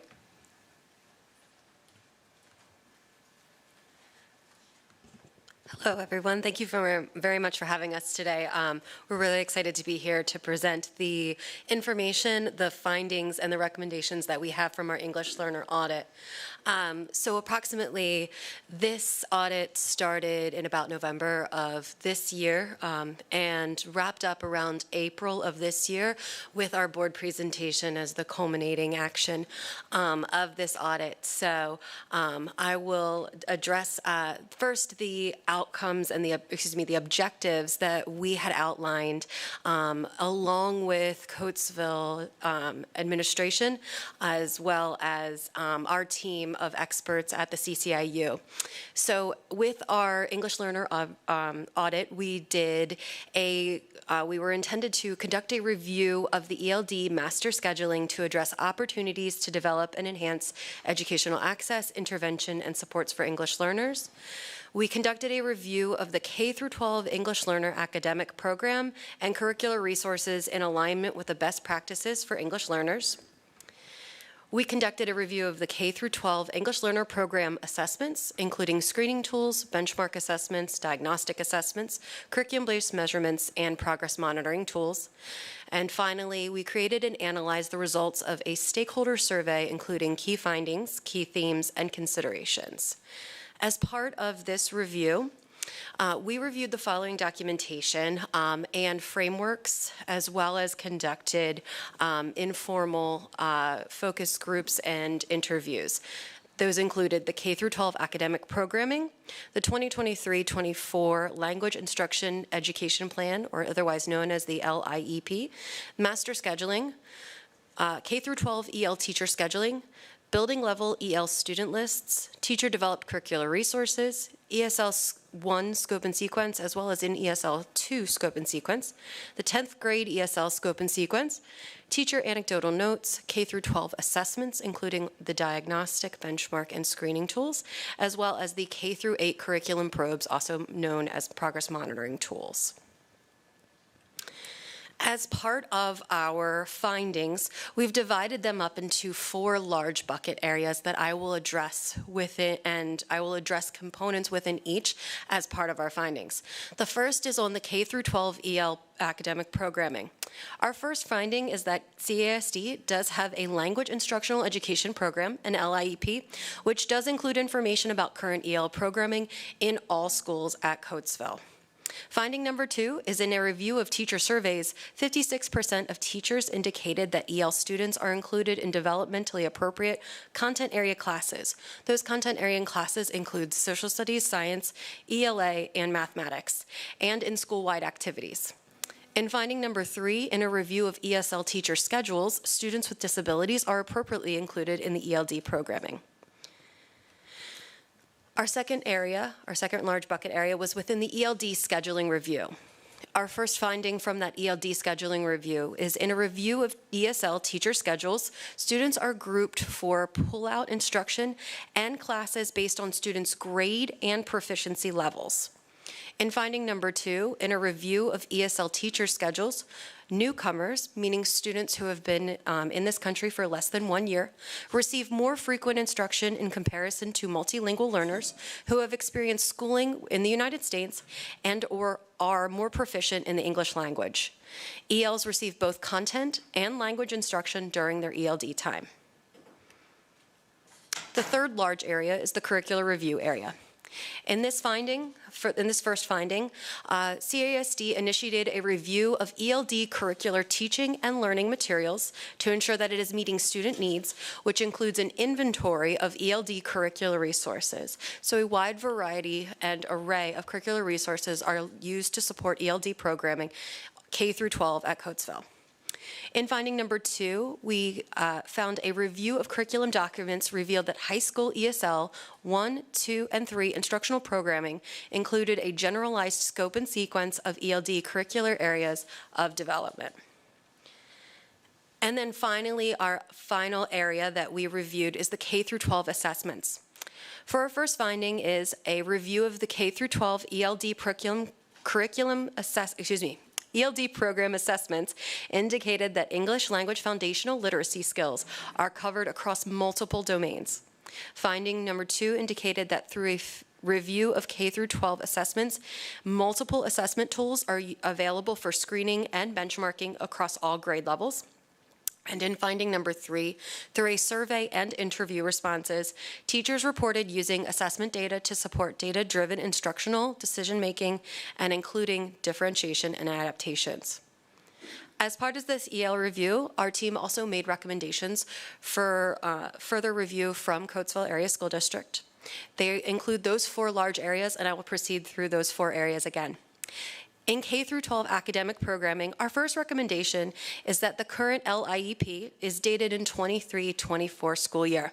It is recommended that a core team reevaluate and update this LIEP on an annual basis. In our second recommendation, the ESL specialist schedules did not reveal time for collaboration with content area teachers. CASD would benefit from including collaboration time in ESL specialist schedules with grade level or content area teachers. In the K through 12 academic programming, In teacher and administrator survey data, 60% of teachers reported that professional learning opportunities for staff about ELs are not currently in place. It is recommended that CASD regularly provide professional learning opportunities around supporting ELs and newcomers, funds of knowledge, and L programming. And in recommendation number 4, in the Family and Caregiver Survey, it revealed a total of 4 responses. CASD may consider employing various methods to increase engagement with families of students in the ELD program. In our second area, in the ELD scheduling review, we are recommending an analysis of teacher schedules to reveal the inconsistencies in the amount of ELD instructional time provided to ELs across schools.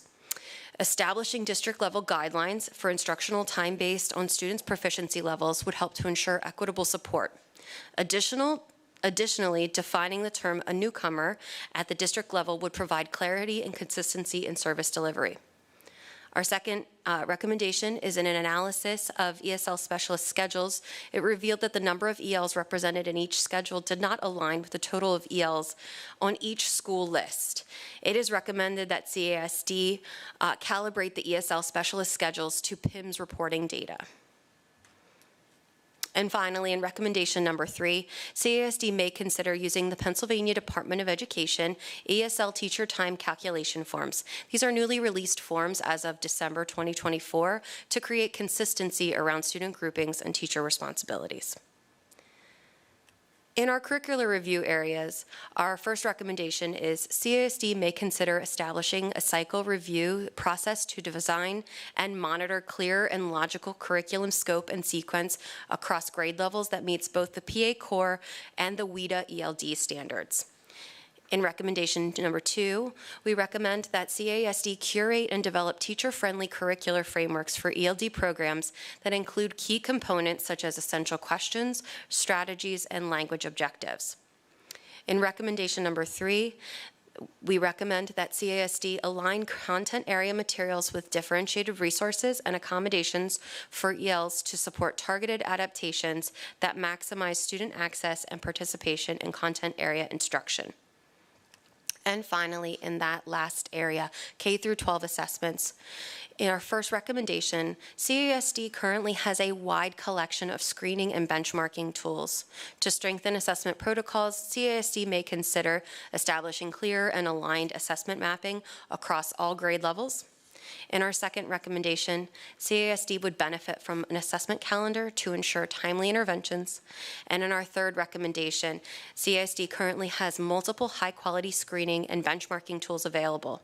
In addition to these tools, the district may consider developing and implementing consistent data-driven decision-making protocols.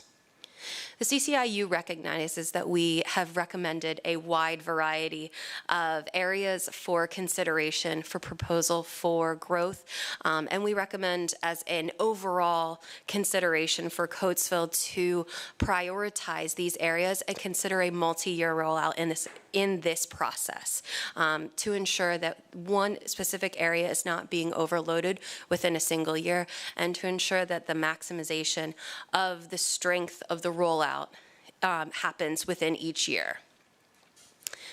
That is the end of our report and our review. At this time, I'll take any questions from the board. Thank you for your presentation. Does anybody have any questions? I do. This is my first go-around on something like this. So my question is really just around how you finished, that you recommend Coatesville determine a rollout plan for this. Do your recommendations end with just these recommendations versus helping Coatesville with a rollout plan? So it's multifaceted. Our recommendations in our final report came in a prioritized order based on our findings. So we started with each finding and each recommendation, has the largest priority, the highest priority that we recommend. So some of these Coatesville may consider to do on their own. However, Coatesville has historically participated in our ELD consortium, which offers ELD programming such as professional learning and support from our ELD specialists, which we provide partnership alongside of Coatesville Coatesville in planning and prioritizing, as well as the development of any of these recommendations. Sounds good. Thank you. I know that you mentioned that some teachers feel that EL students are not able to fully access developmentally appropriate content. Did you look into at all whether the sheltered instruction observation protocol is something that's in place, or whether that SIOP model could potentially benefit, especially at the secondary level, students being able to access that content? So the SIOP model was not part of the survey that we had established and sent out to the teachers. However, what we did recognize in the survey response from teachers is that the responses came from a variety of individuals, including individuals like school nurses, perhaps specialists, or even teachers of advanced placement courses that may not have EL students within their classes. So we do recognize the variability to those responses. There is further information in the full report, but if that is an area of continued consideration from Coatesville, we'd be happy to once again look at that piece. Thank you.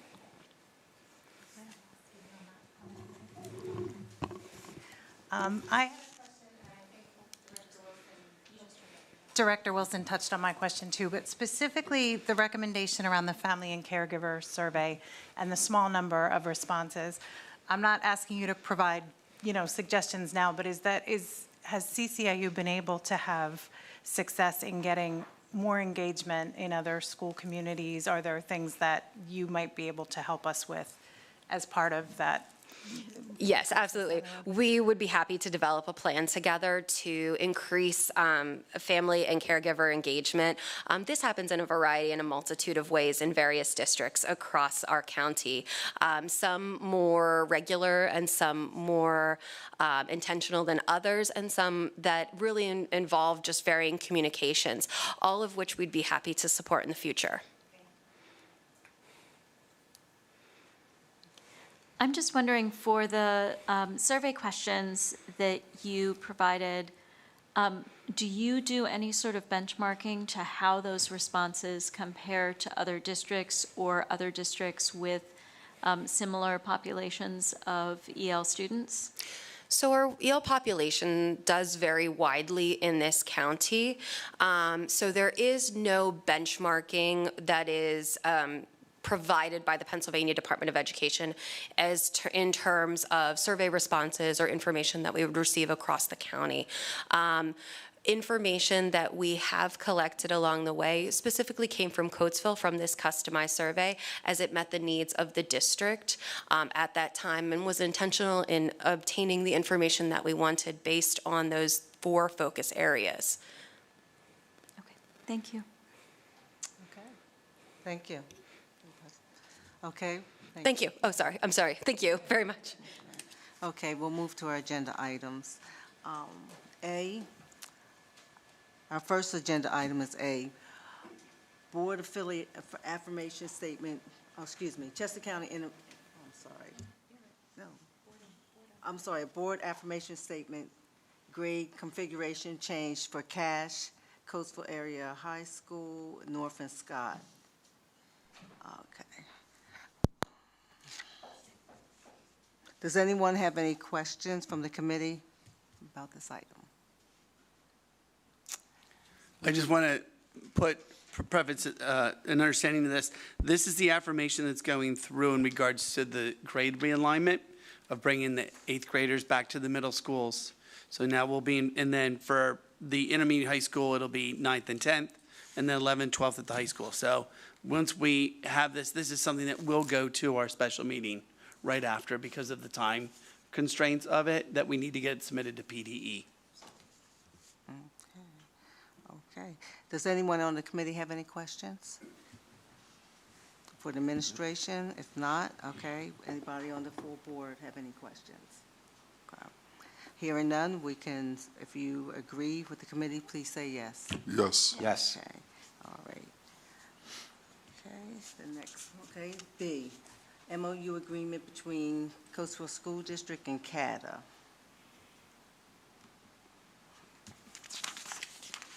Bear with me. Okay, does the committee have any questions about this? Does anyone on the committee, or would you have any questions for the administration? If not, does the full board have any questions? Okay, having none, we can move on. If you would like this to move to the full board agenda, please say yes. Yes. Okay, all righty. C. Okay. Smarts Curriculum Executive Functioning for Life and Future Readiness Course. Okay. Does anybody from the committee have a question about this? Could anybody from administration give us some more information? Brenda? Yeah, this is actually for the Life and Future Readiness course that we've added at the middle schools. This is going to be where all students take and they have the opportunity to have executive functioning and study skills and preparing them through middle school as they get prepared for high school. So it's going to be part of their scheduling. Okay. So the license renewal is $1,584. Does the committee have any questions? Okay. Anybody from the full board have any questions? I'll just say I'm excited if we're going to give middle school students some additional support in executive functioning, because I think they need it. Yes. I did in middle school. Yeah, I think that's great. Okay, committee, would you like this to move forward to the full board agenda? Yes. Yes. D, 3-year quote for purchase of Savvis Success Maker for 150 student licenses in grades 6 through 8, and PD for Success Maker for MS Speed and General Teachers. Okay, and that's at a cost of, actually there was two costs here, but of $7,000 as presented. Okay, the question is for the committee. Do you have any questions?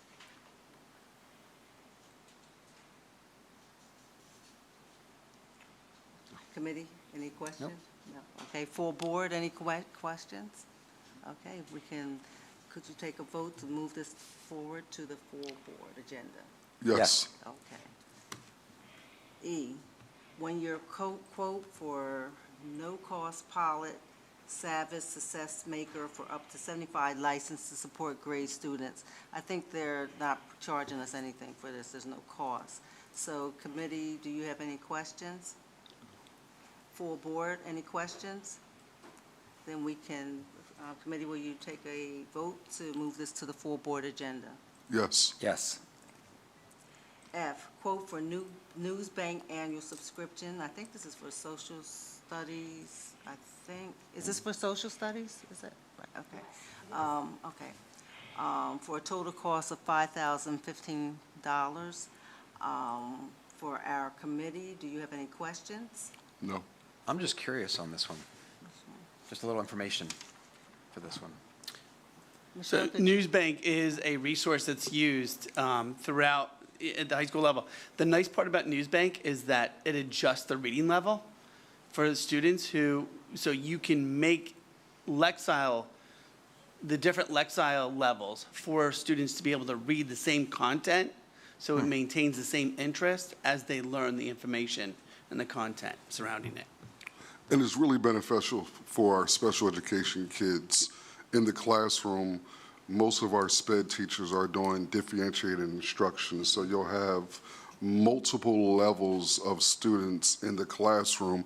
This particular item gives the teacher the ability to say, hey, we're going to learn about volcanoes today, but our young person on a second grade reading level is going to get the same type of lesson, but according to their level as the person in the classroom who may be on a 6th grade level.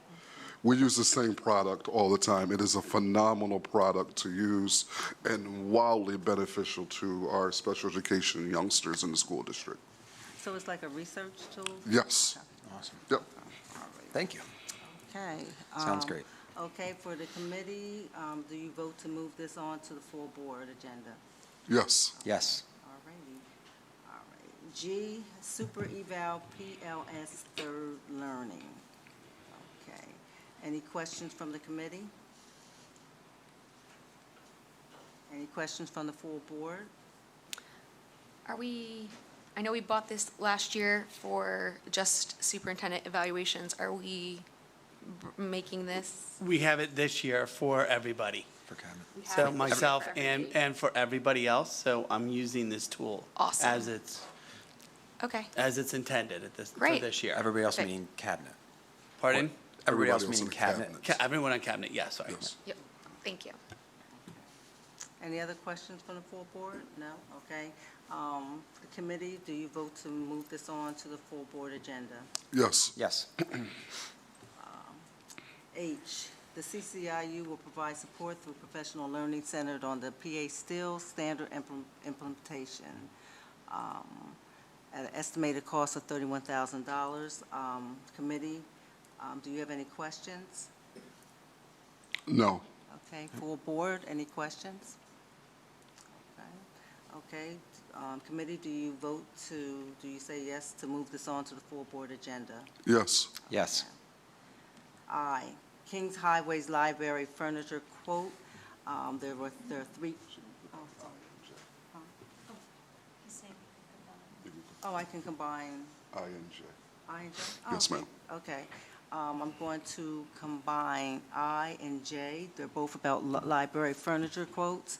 Actually, there's three quotes attached for library furniture. I thought someone had told me that there was a grant for that, but maybe I'm wrong. Okay. Anyway, they combined, there's three different quotes. It looked like a total of $38,950.56. And does anybody from the committee, does the committee have any questions? I can provide some context to this as well. So when we reestablished the libraries, one of the things I've asked Mr. Obreski to do was to survey our libraries because, as you know, our libraries were repurposed at the elementary level in many, many ways. So some of the furniture is going missing, to say the least.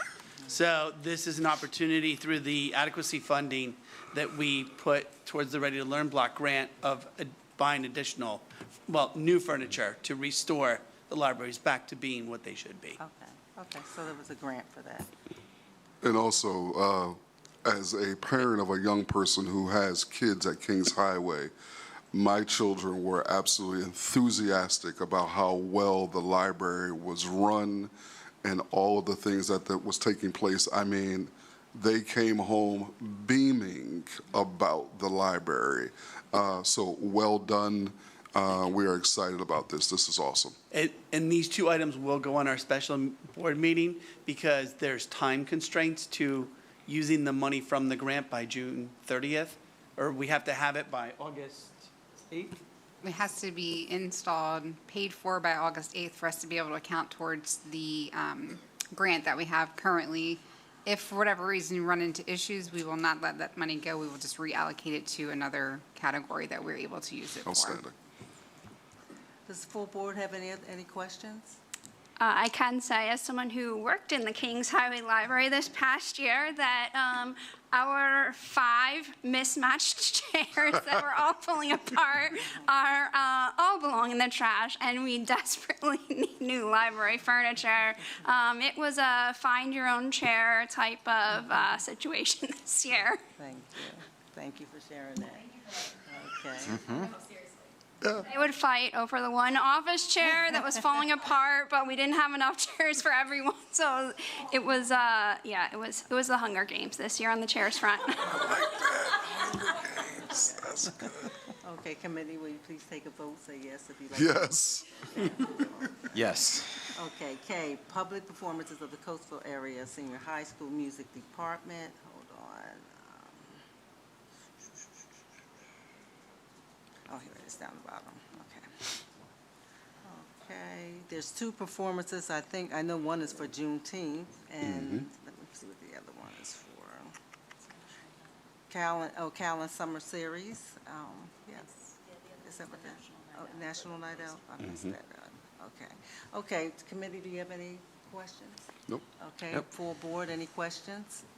Okay, would you vote to move this to the full board agenda? Yes. Yes. Okay, all righty. Let me get back to my agenda. Okay, L, Give Thanks School Wellbeing Program Grant. Okay, I think Brenda, is Brenda still here? She's, okay, I know Michelle. somebody spoke. Michelle, you spoke about this.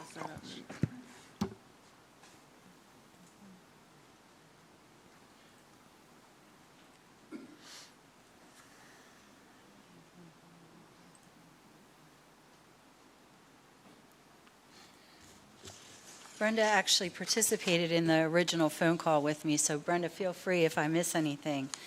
But we had the opportunity to apply for a grant that coincides very nicely with our Dignity and Belonging campaign. And this grant is an application that includes professional development for our teachers and then turnaround training for our students. And the whole premise behind this is really showing gratitude and giving thanks to each other as an act of kindness to build relationships in our schools and, again, promote what we've already begun with our Dignity and Belonging work.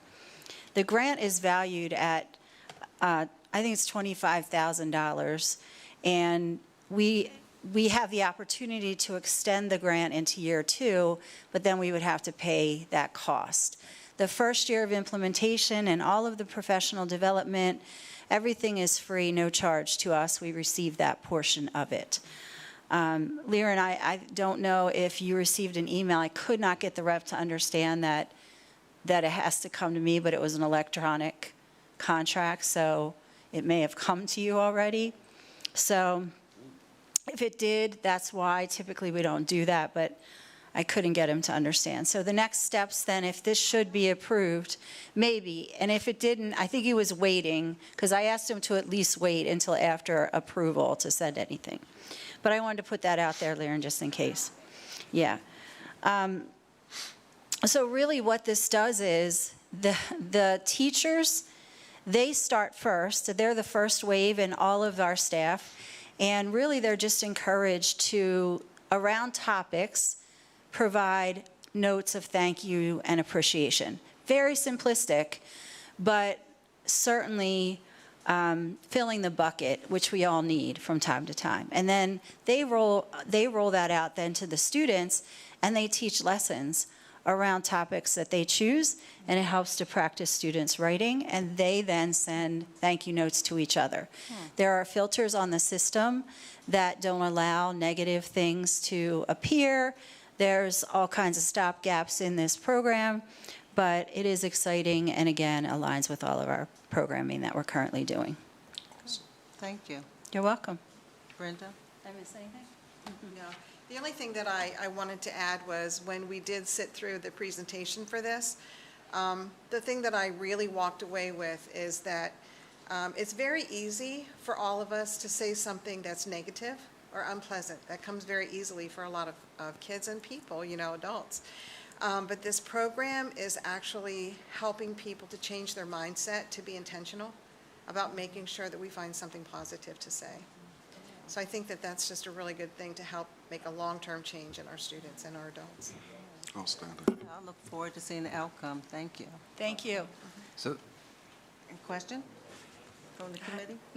so this is district-wide implementation for this? Yes, it is. It's district-wide, and it includes our district office as well. So the curriculum, when looking at lessons and practices, is that at every grade level, or which? It's every grade level. Okay. Mm-hmm.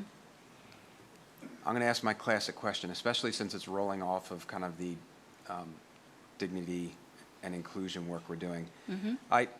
Have we looked at this rollout? I mean, this sounds wonderful. Mm-hmm. Start there. It sounds like a great application, a great way to foster healthier kind of inclusionary practices as well as just positive culture.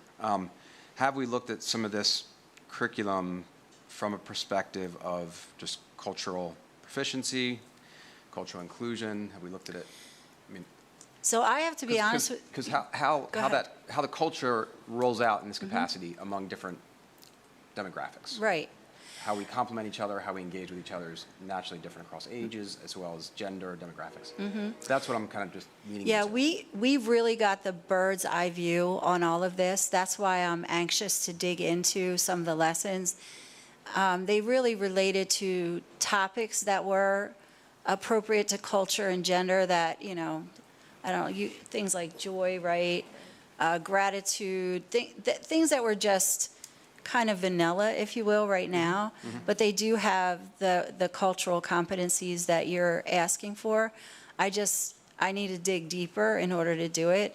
And I think that the really cool part about this company, they started it in California, and they're trying to roll it out as much as possible nationwide because they've seen such a change in their climates and buildings.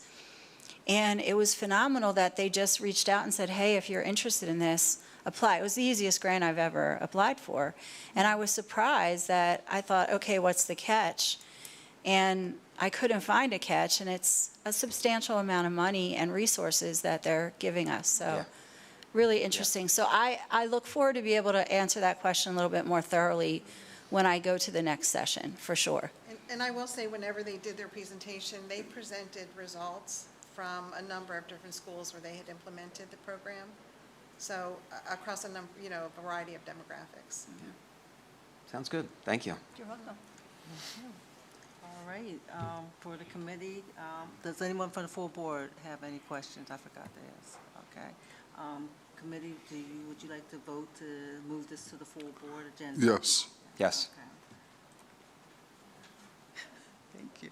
We're going to combine M, N, and P, but would need to go back to O after. Okay, thank you. We're going to combine M, N, and P. I'd like to ask the committee, do you have any questions? No. Okay. Full board, do you have any questions? Committee, do you mind to move this to the full board agenda? Absolutely. Yes. Okay. That's a great bundle. P, okay. I think we can bundle Q and R, is that correct? Oh, got to go back to O. Okay, O. O is, hold on a second. Q and R, S and T. Oh, it's a 2-year quote for common lit licensing for Scott and North Brandywine. Committee, do you have any questions? Is you reading it? Waiting for it. So this is our common lit license. In the 8th grade coming down to the middle schools, there's a need for having the licenses for all 3 grades. So we got a 2-year price for both schools for all 3 grades for the $9,800. We are discounted $1,050 discount per school per year. So. No questions. Okay, full board, have any questions? Okay, committee, would you like to vote to move this to the full board agenda? Yes. Yes. Okay. That was O. Okay, Q and R, we'd like to bundle together. Let's see what it is. 1 second. Valley for Educational Services. Also, for the committee, do you have any questions? No. Okay, for board, any questions? Okay, all right. Committee, would you like to vote to move this to the full board agenda? Yes. Yes. Okay. All right, the next, we're going to move on to S and T. We're going to bundle those two together. They're educational and behavioral support services. For our committee, do you have any questions? No. No. For board, any questions? Committee, can we get a vote to move this to the full board agenda? Yes. Yes. Okay. Informational items, enrollment report as of May 31st. Let's see.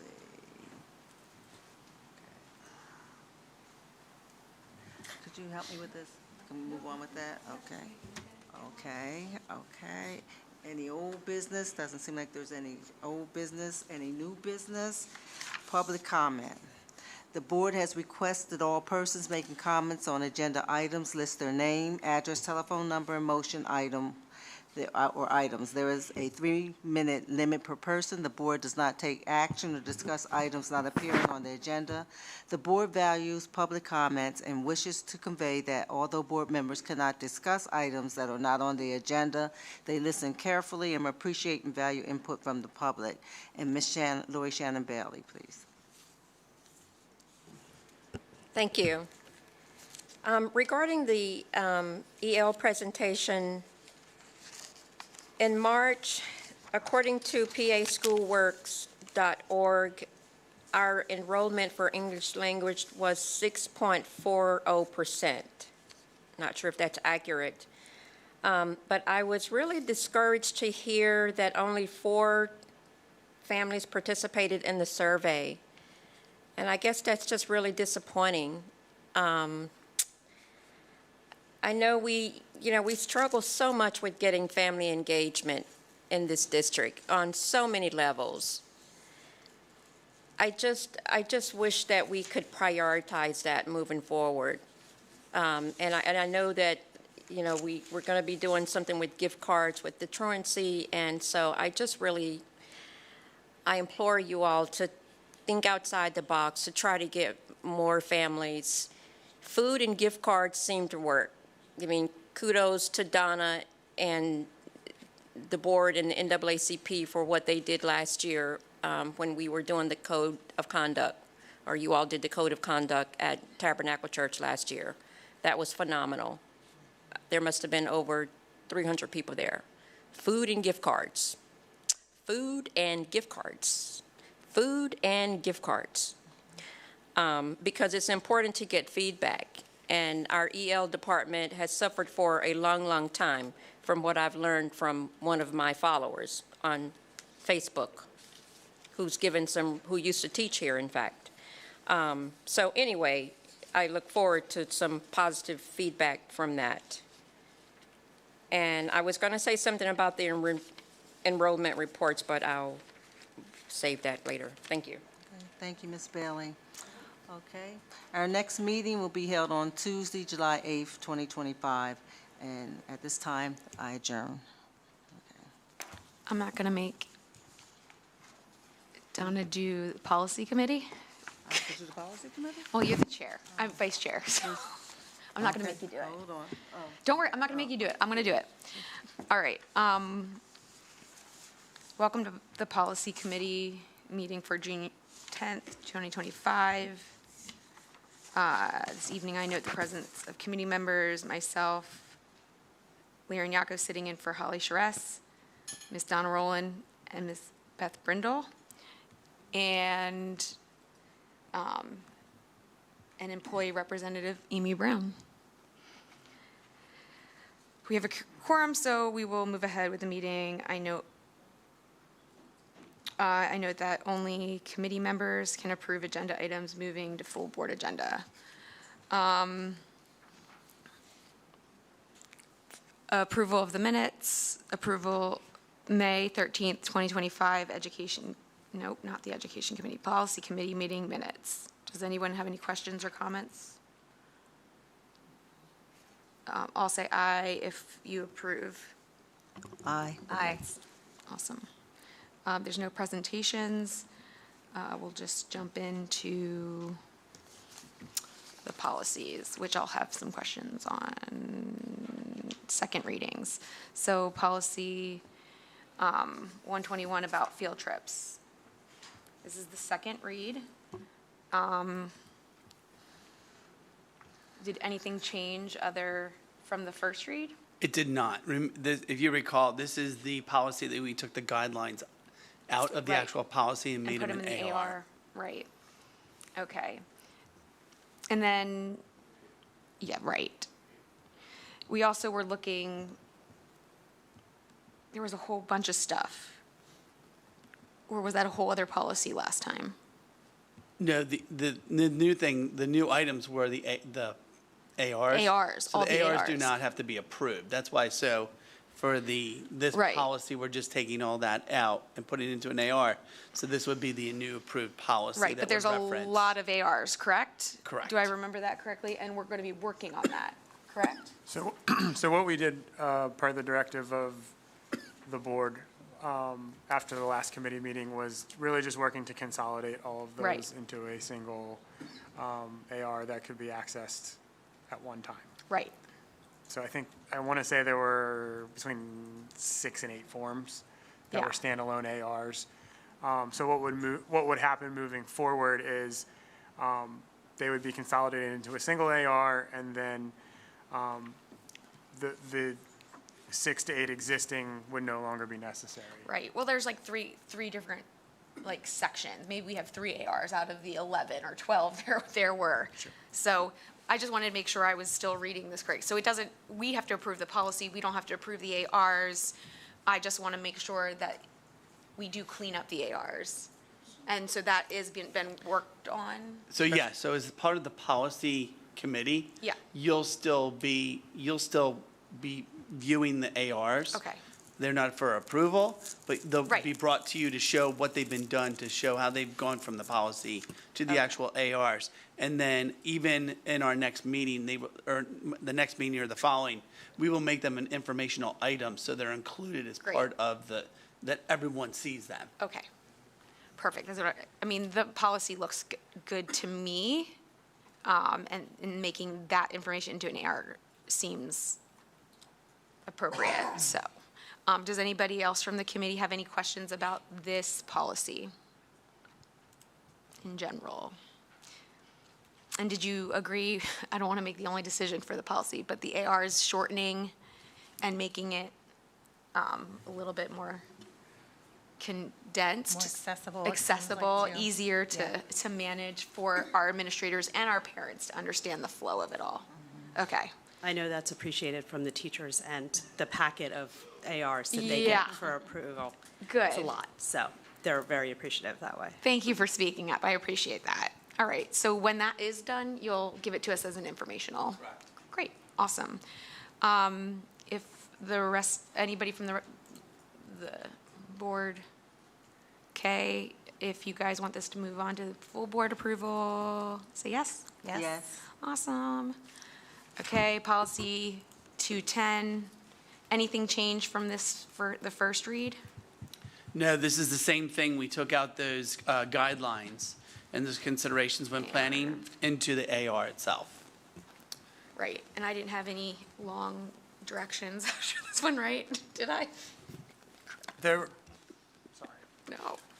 it was mostly stylistic discussion, I think last time, in what the committee was looking for moving forward. But it actually didn't really apply to these because they Okay. kind of had a uniform Yeah. structure already.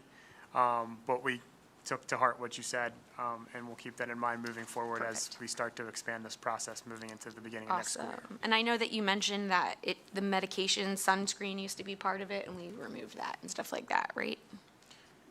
Yeah, I think you did. Or whatever. So that's the form, those forms are going to be added to the AR. Correct.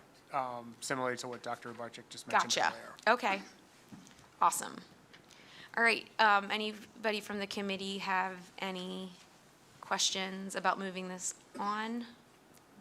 Full board? Sweet. If you agree to move it on, please say yes. Yes. Yes. All right, informational items. None. Old business. None. New business, don't kill me. Can we look into, I'm going to say this already, policy, it's an AR, 217 AR. The AR.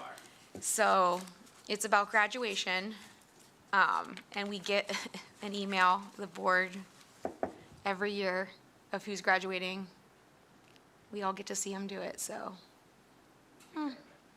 Yeah, and then the second one, Holly and I got an email from a constituent about the homework policy. So if we could maybe, I'm not going to jump into it today, but if policy 130.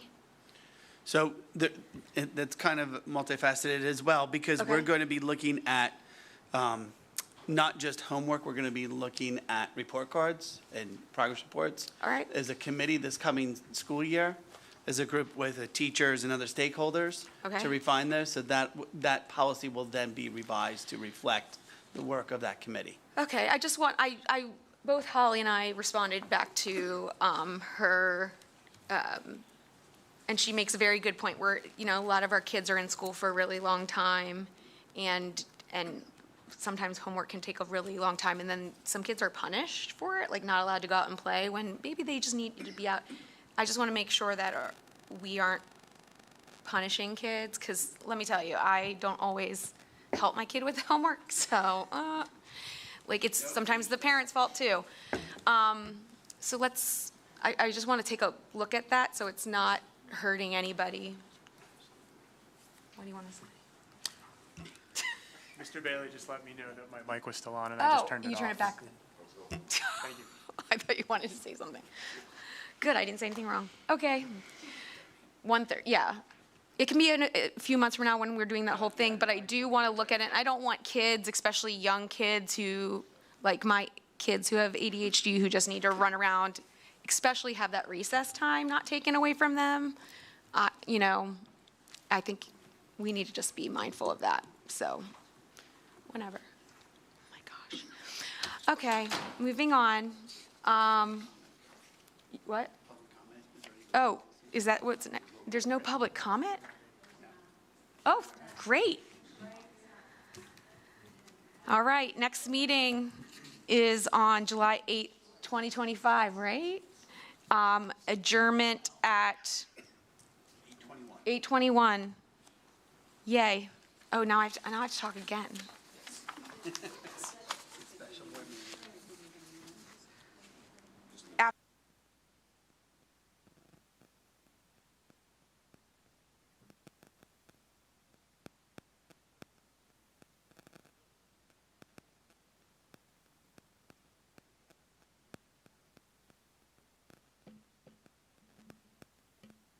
I call to order the Coatesville Area School Board Special Meeting scheduled for June 10th, 2025. The mission of the Coatesville Area School District, rich in diversity and committed to excellence, is to create innovative educational experiences which are funded by the taxpayers, supported by the community, delivered by dedicated teachers and administrators to ensure all students will become responsible, contributing global citizens. Madam Secretary, please call for the roll. Laren Yacco. Here. Steve Wilson. Here. Elgin Bailey. Here. Beth Brindle. Here. Holly Charest. Oh, she's excused. Shauna Maxwell. Here. Liz Muirhead. Here. Donna Rowland. Here. Robin Seagreave. She's excused as well. Thank you. At this moment, I ask that everyone stand for a moment of silence and a salute to the flag.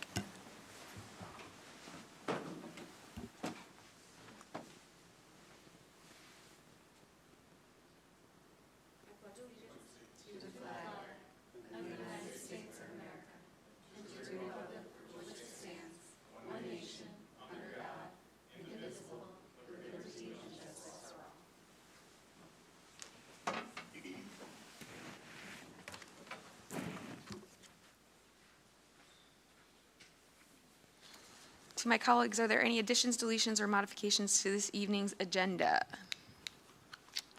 All right.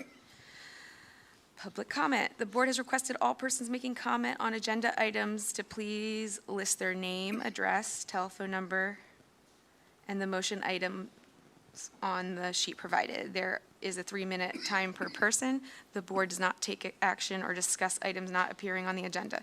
The board values public comment and wishes to convey that although board members cannot discuss items that are not on the agenda, they listen carefully and value input from the public. Ms. Lori Shannon Bailey.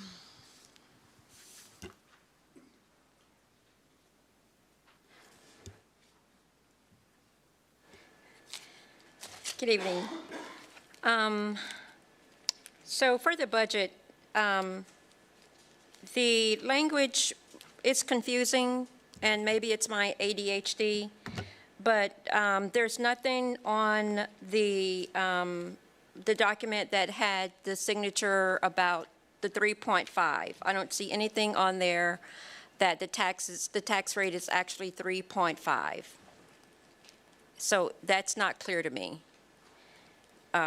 Maybe it's the document for the 2025-2026 farmstead exclusion. I know this is not new, but there's a lot of numbers on here. I know I don't qualify for it, which is fine, but I just, again, I think there's room for a lot more transparency. And I was talking to the people that left that got up and stood up. Thank God other people are making some comments about the budget. You will be seeing more of them, thank goodness. But they ask about ways to communicate with you all. And so please think about town hall meetings. Kathy Tashner used to have them regularly.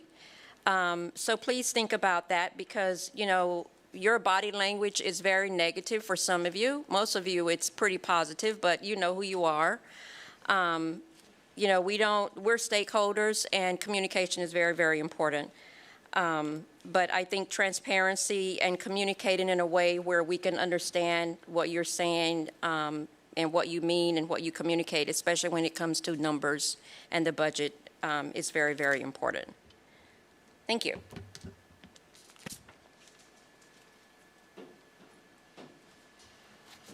Approval of the minutes. Recommended action that the Board of School Directors approve the minutes for the May 27th, 2025 school board meeting, subject to any additions, deletions, or modifications or clarifications. I call for a motion. So moved. Second? Any questions, comments, or discussion? Madam Secretary, please call for the vote. Beth Brindle, Yes. Liz Muirhead, Yes. Elgin Bailey, Yes. Shauna Maxwell, Yes. Steve Wilson, Yes. Lear Nyako, Yes. Donna Rowland. Yes. Motion approved. Mr. Barbetta?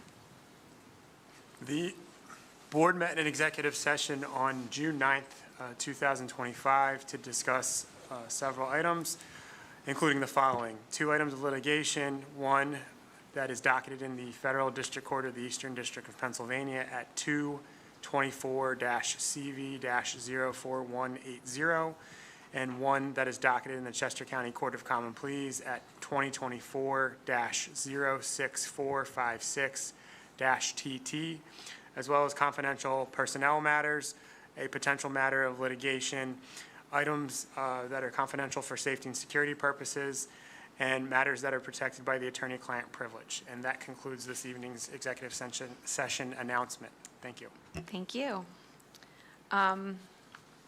Adoption of consent agenda. Now, I'm going to suggest, before I read this, that we need to call each one of these out, maybe not the furniture one. We don't need to. I think we need to pull the budget. I don't know that we need to pull the others. Just the budget? Is there a need to pull the homestead farmstead one as well, or can that be approved by majority? Does it have to be supermajority? I'm going to defer to. No, so I would recommend 7A, B, and C actually all be approved separately. And then the items under the Education Committee could be consent.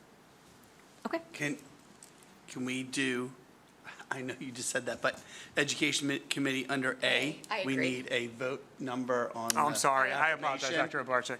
Yes, Yeah, I I agree. agree. I'm sorry. That's the ones I had. Yay. Okay. So, all right, I'll just do this. Committee meeting action item considered routine will be enacted under one motion unless removed for separate action upon board request. The purpose for the consolidated motion is to expedite governing board action on all consent items, which are not held for discussion. Items that have been held for discussion by the governing board will be enacted upon at the time the item is discussed. So with that being said, the items being held for discussion would be under finance, A, B, and C. And then under education, letter A. Okay. Sound good? Yes. All right. Items, with the items now removed from consent agenda, I call for a motion. So moved. Second? Any questions, comment, or discussion? None. Madam Secretary, please call for the vote. Shauna Maxwell, Yes. Donna Rowland, Yes. Lear Nyako, Yes. Steve Wilson, Yes. Elgin Bailey, Yes. Beth Brindle, Yes. Liz Muirhead. Yes. Motion approved. Okay, we now move to the Finance Committee. Letter A, General Fund Budget and Tax Resolution 2025-2026, that the Board of School Directors approve the General Fund Budget and Tax Resolution as presented in the amount of $242 million for the 2025-2026 fiscal year, with a real estate tax rate of 44.364 mils of the assessed valuation, $4.43.64 per $100 of assessed value, and a realty transfer tax of 0.5%, an earned income tax of 0.5%, and a local services tax of $5.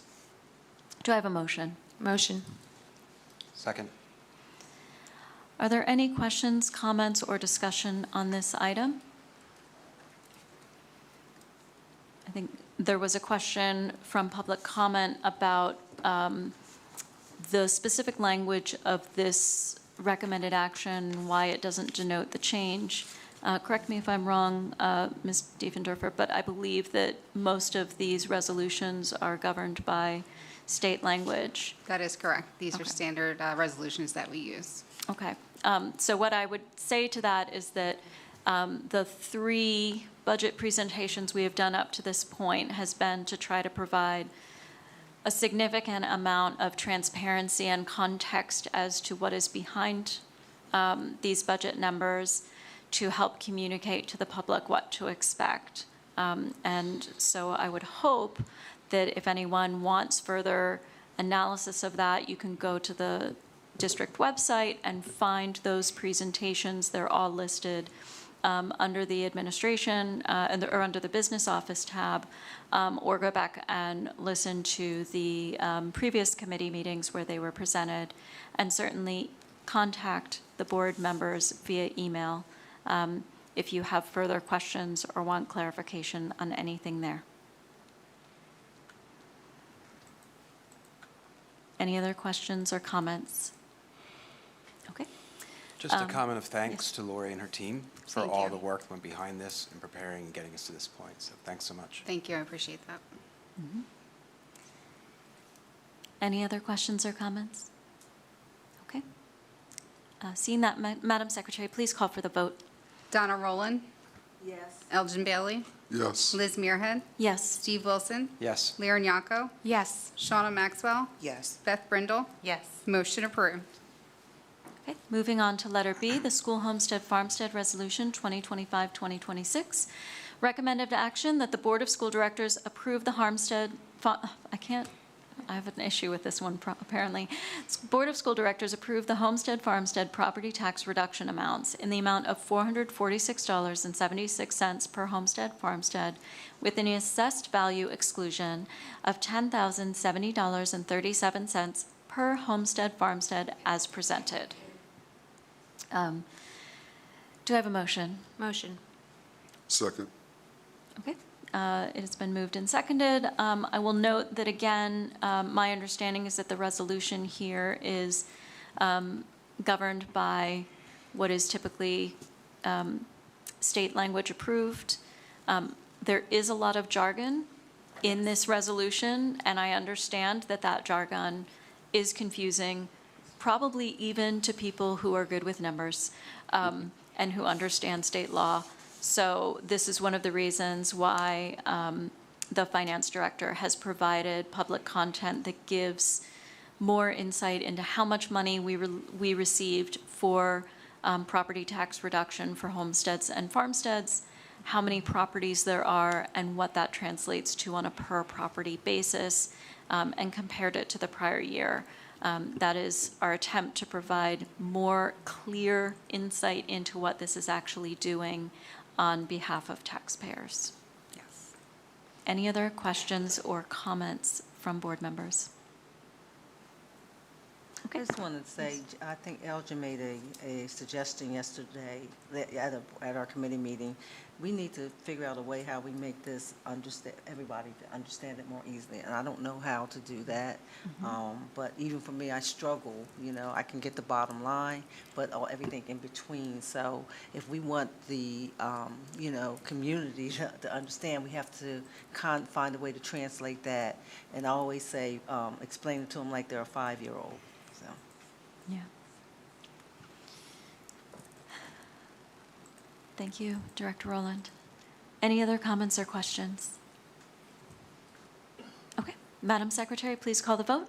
Elgin Bailey, Yes. Steve Wilson, Yes. Liz Muirhead, Yes. Donna Rowland, Yes. Shauna Maxwell, Yes. Beth Brindle, Yes. Liren Yako. Yes. Motion approved. And letter C, approval statement of charges, employee number 14619. Recommended action that the Board of School Directors approve the updated resolution for statement of charges for employee number 14619 as presented. Do I have a motion? Motion. Second. This is a confidential item. I do not anticipate any discussion. Any comments or questions? Okay, with that, call for the vote. Steve Wilson, Yes. Shauna Maxwell, Yes. Liren Yako, Yes. Elgin Bailey, Yes. Donna Rowland, Yes. Beth Brindle, Yes. Liz Muirhead. Yes. Motion approved. Okay. That concludes the Finance Committee portion of the meeting. Education, let me call this to order. Letter A, board affirmation statement, we didn't pull that, right? No, okay. Board affirmation statement, grade configuration, changes for Cass, Coatesville Area Intermediate High School, North and Scott. Hold on a second. The Board of School Directors approves the grade configuration. The recommended action is that the board approves the grade configuration changes for Cash 11 through 12, Coatesville Area Intermediate High School, 9th and 10th, North 6th and 8th, and Scott 6th and 8th as presented. Can I have a motion, please? Motion. Second. Okay. Any questions, comments?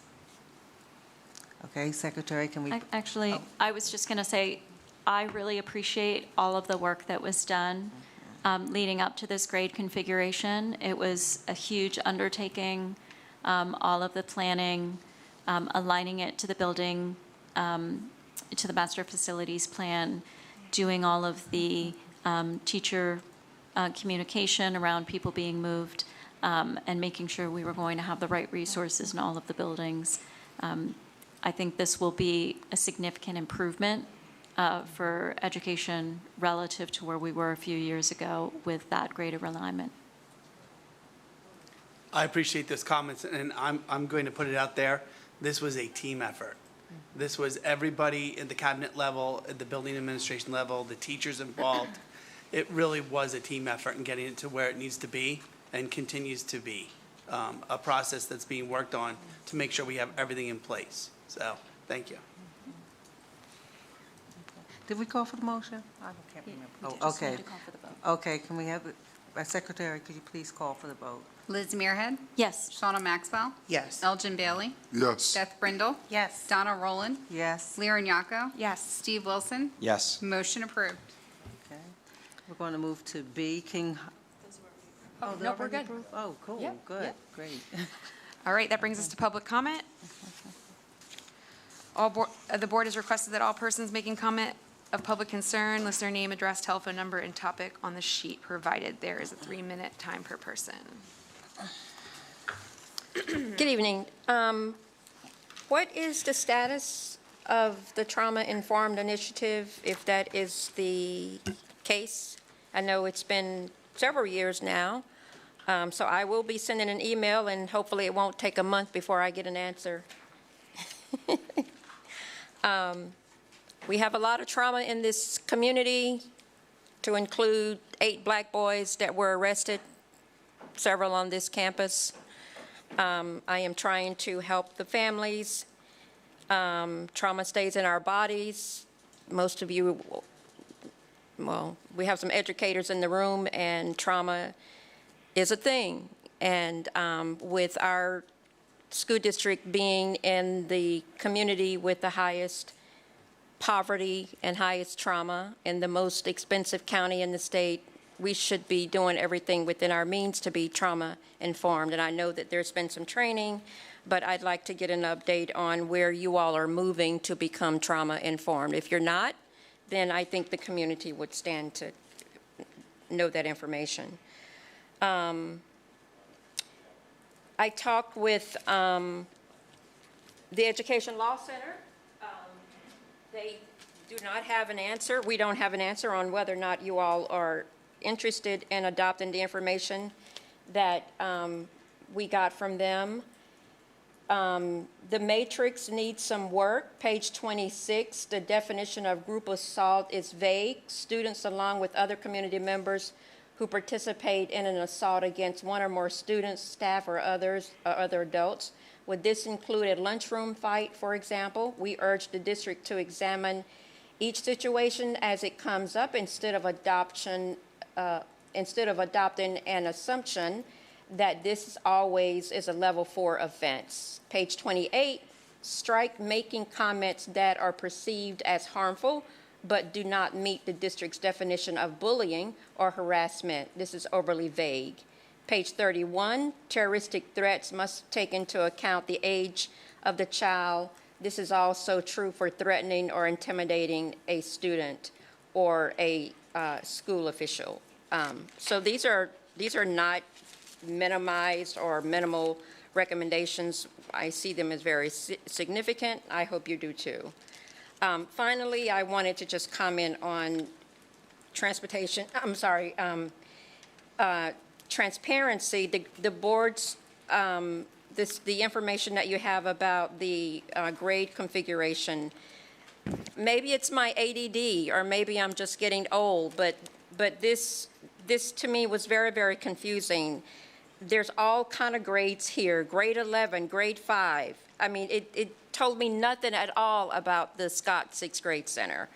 So I apologize, but as far as I'm concerned, it just goes overboard in not being very clear about what your actions are.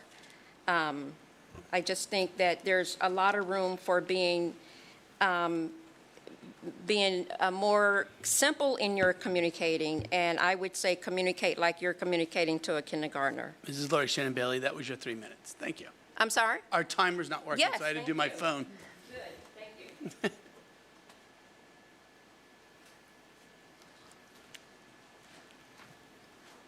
All right, informational items. To my colleagues, are there any informational items this evening?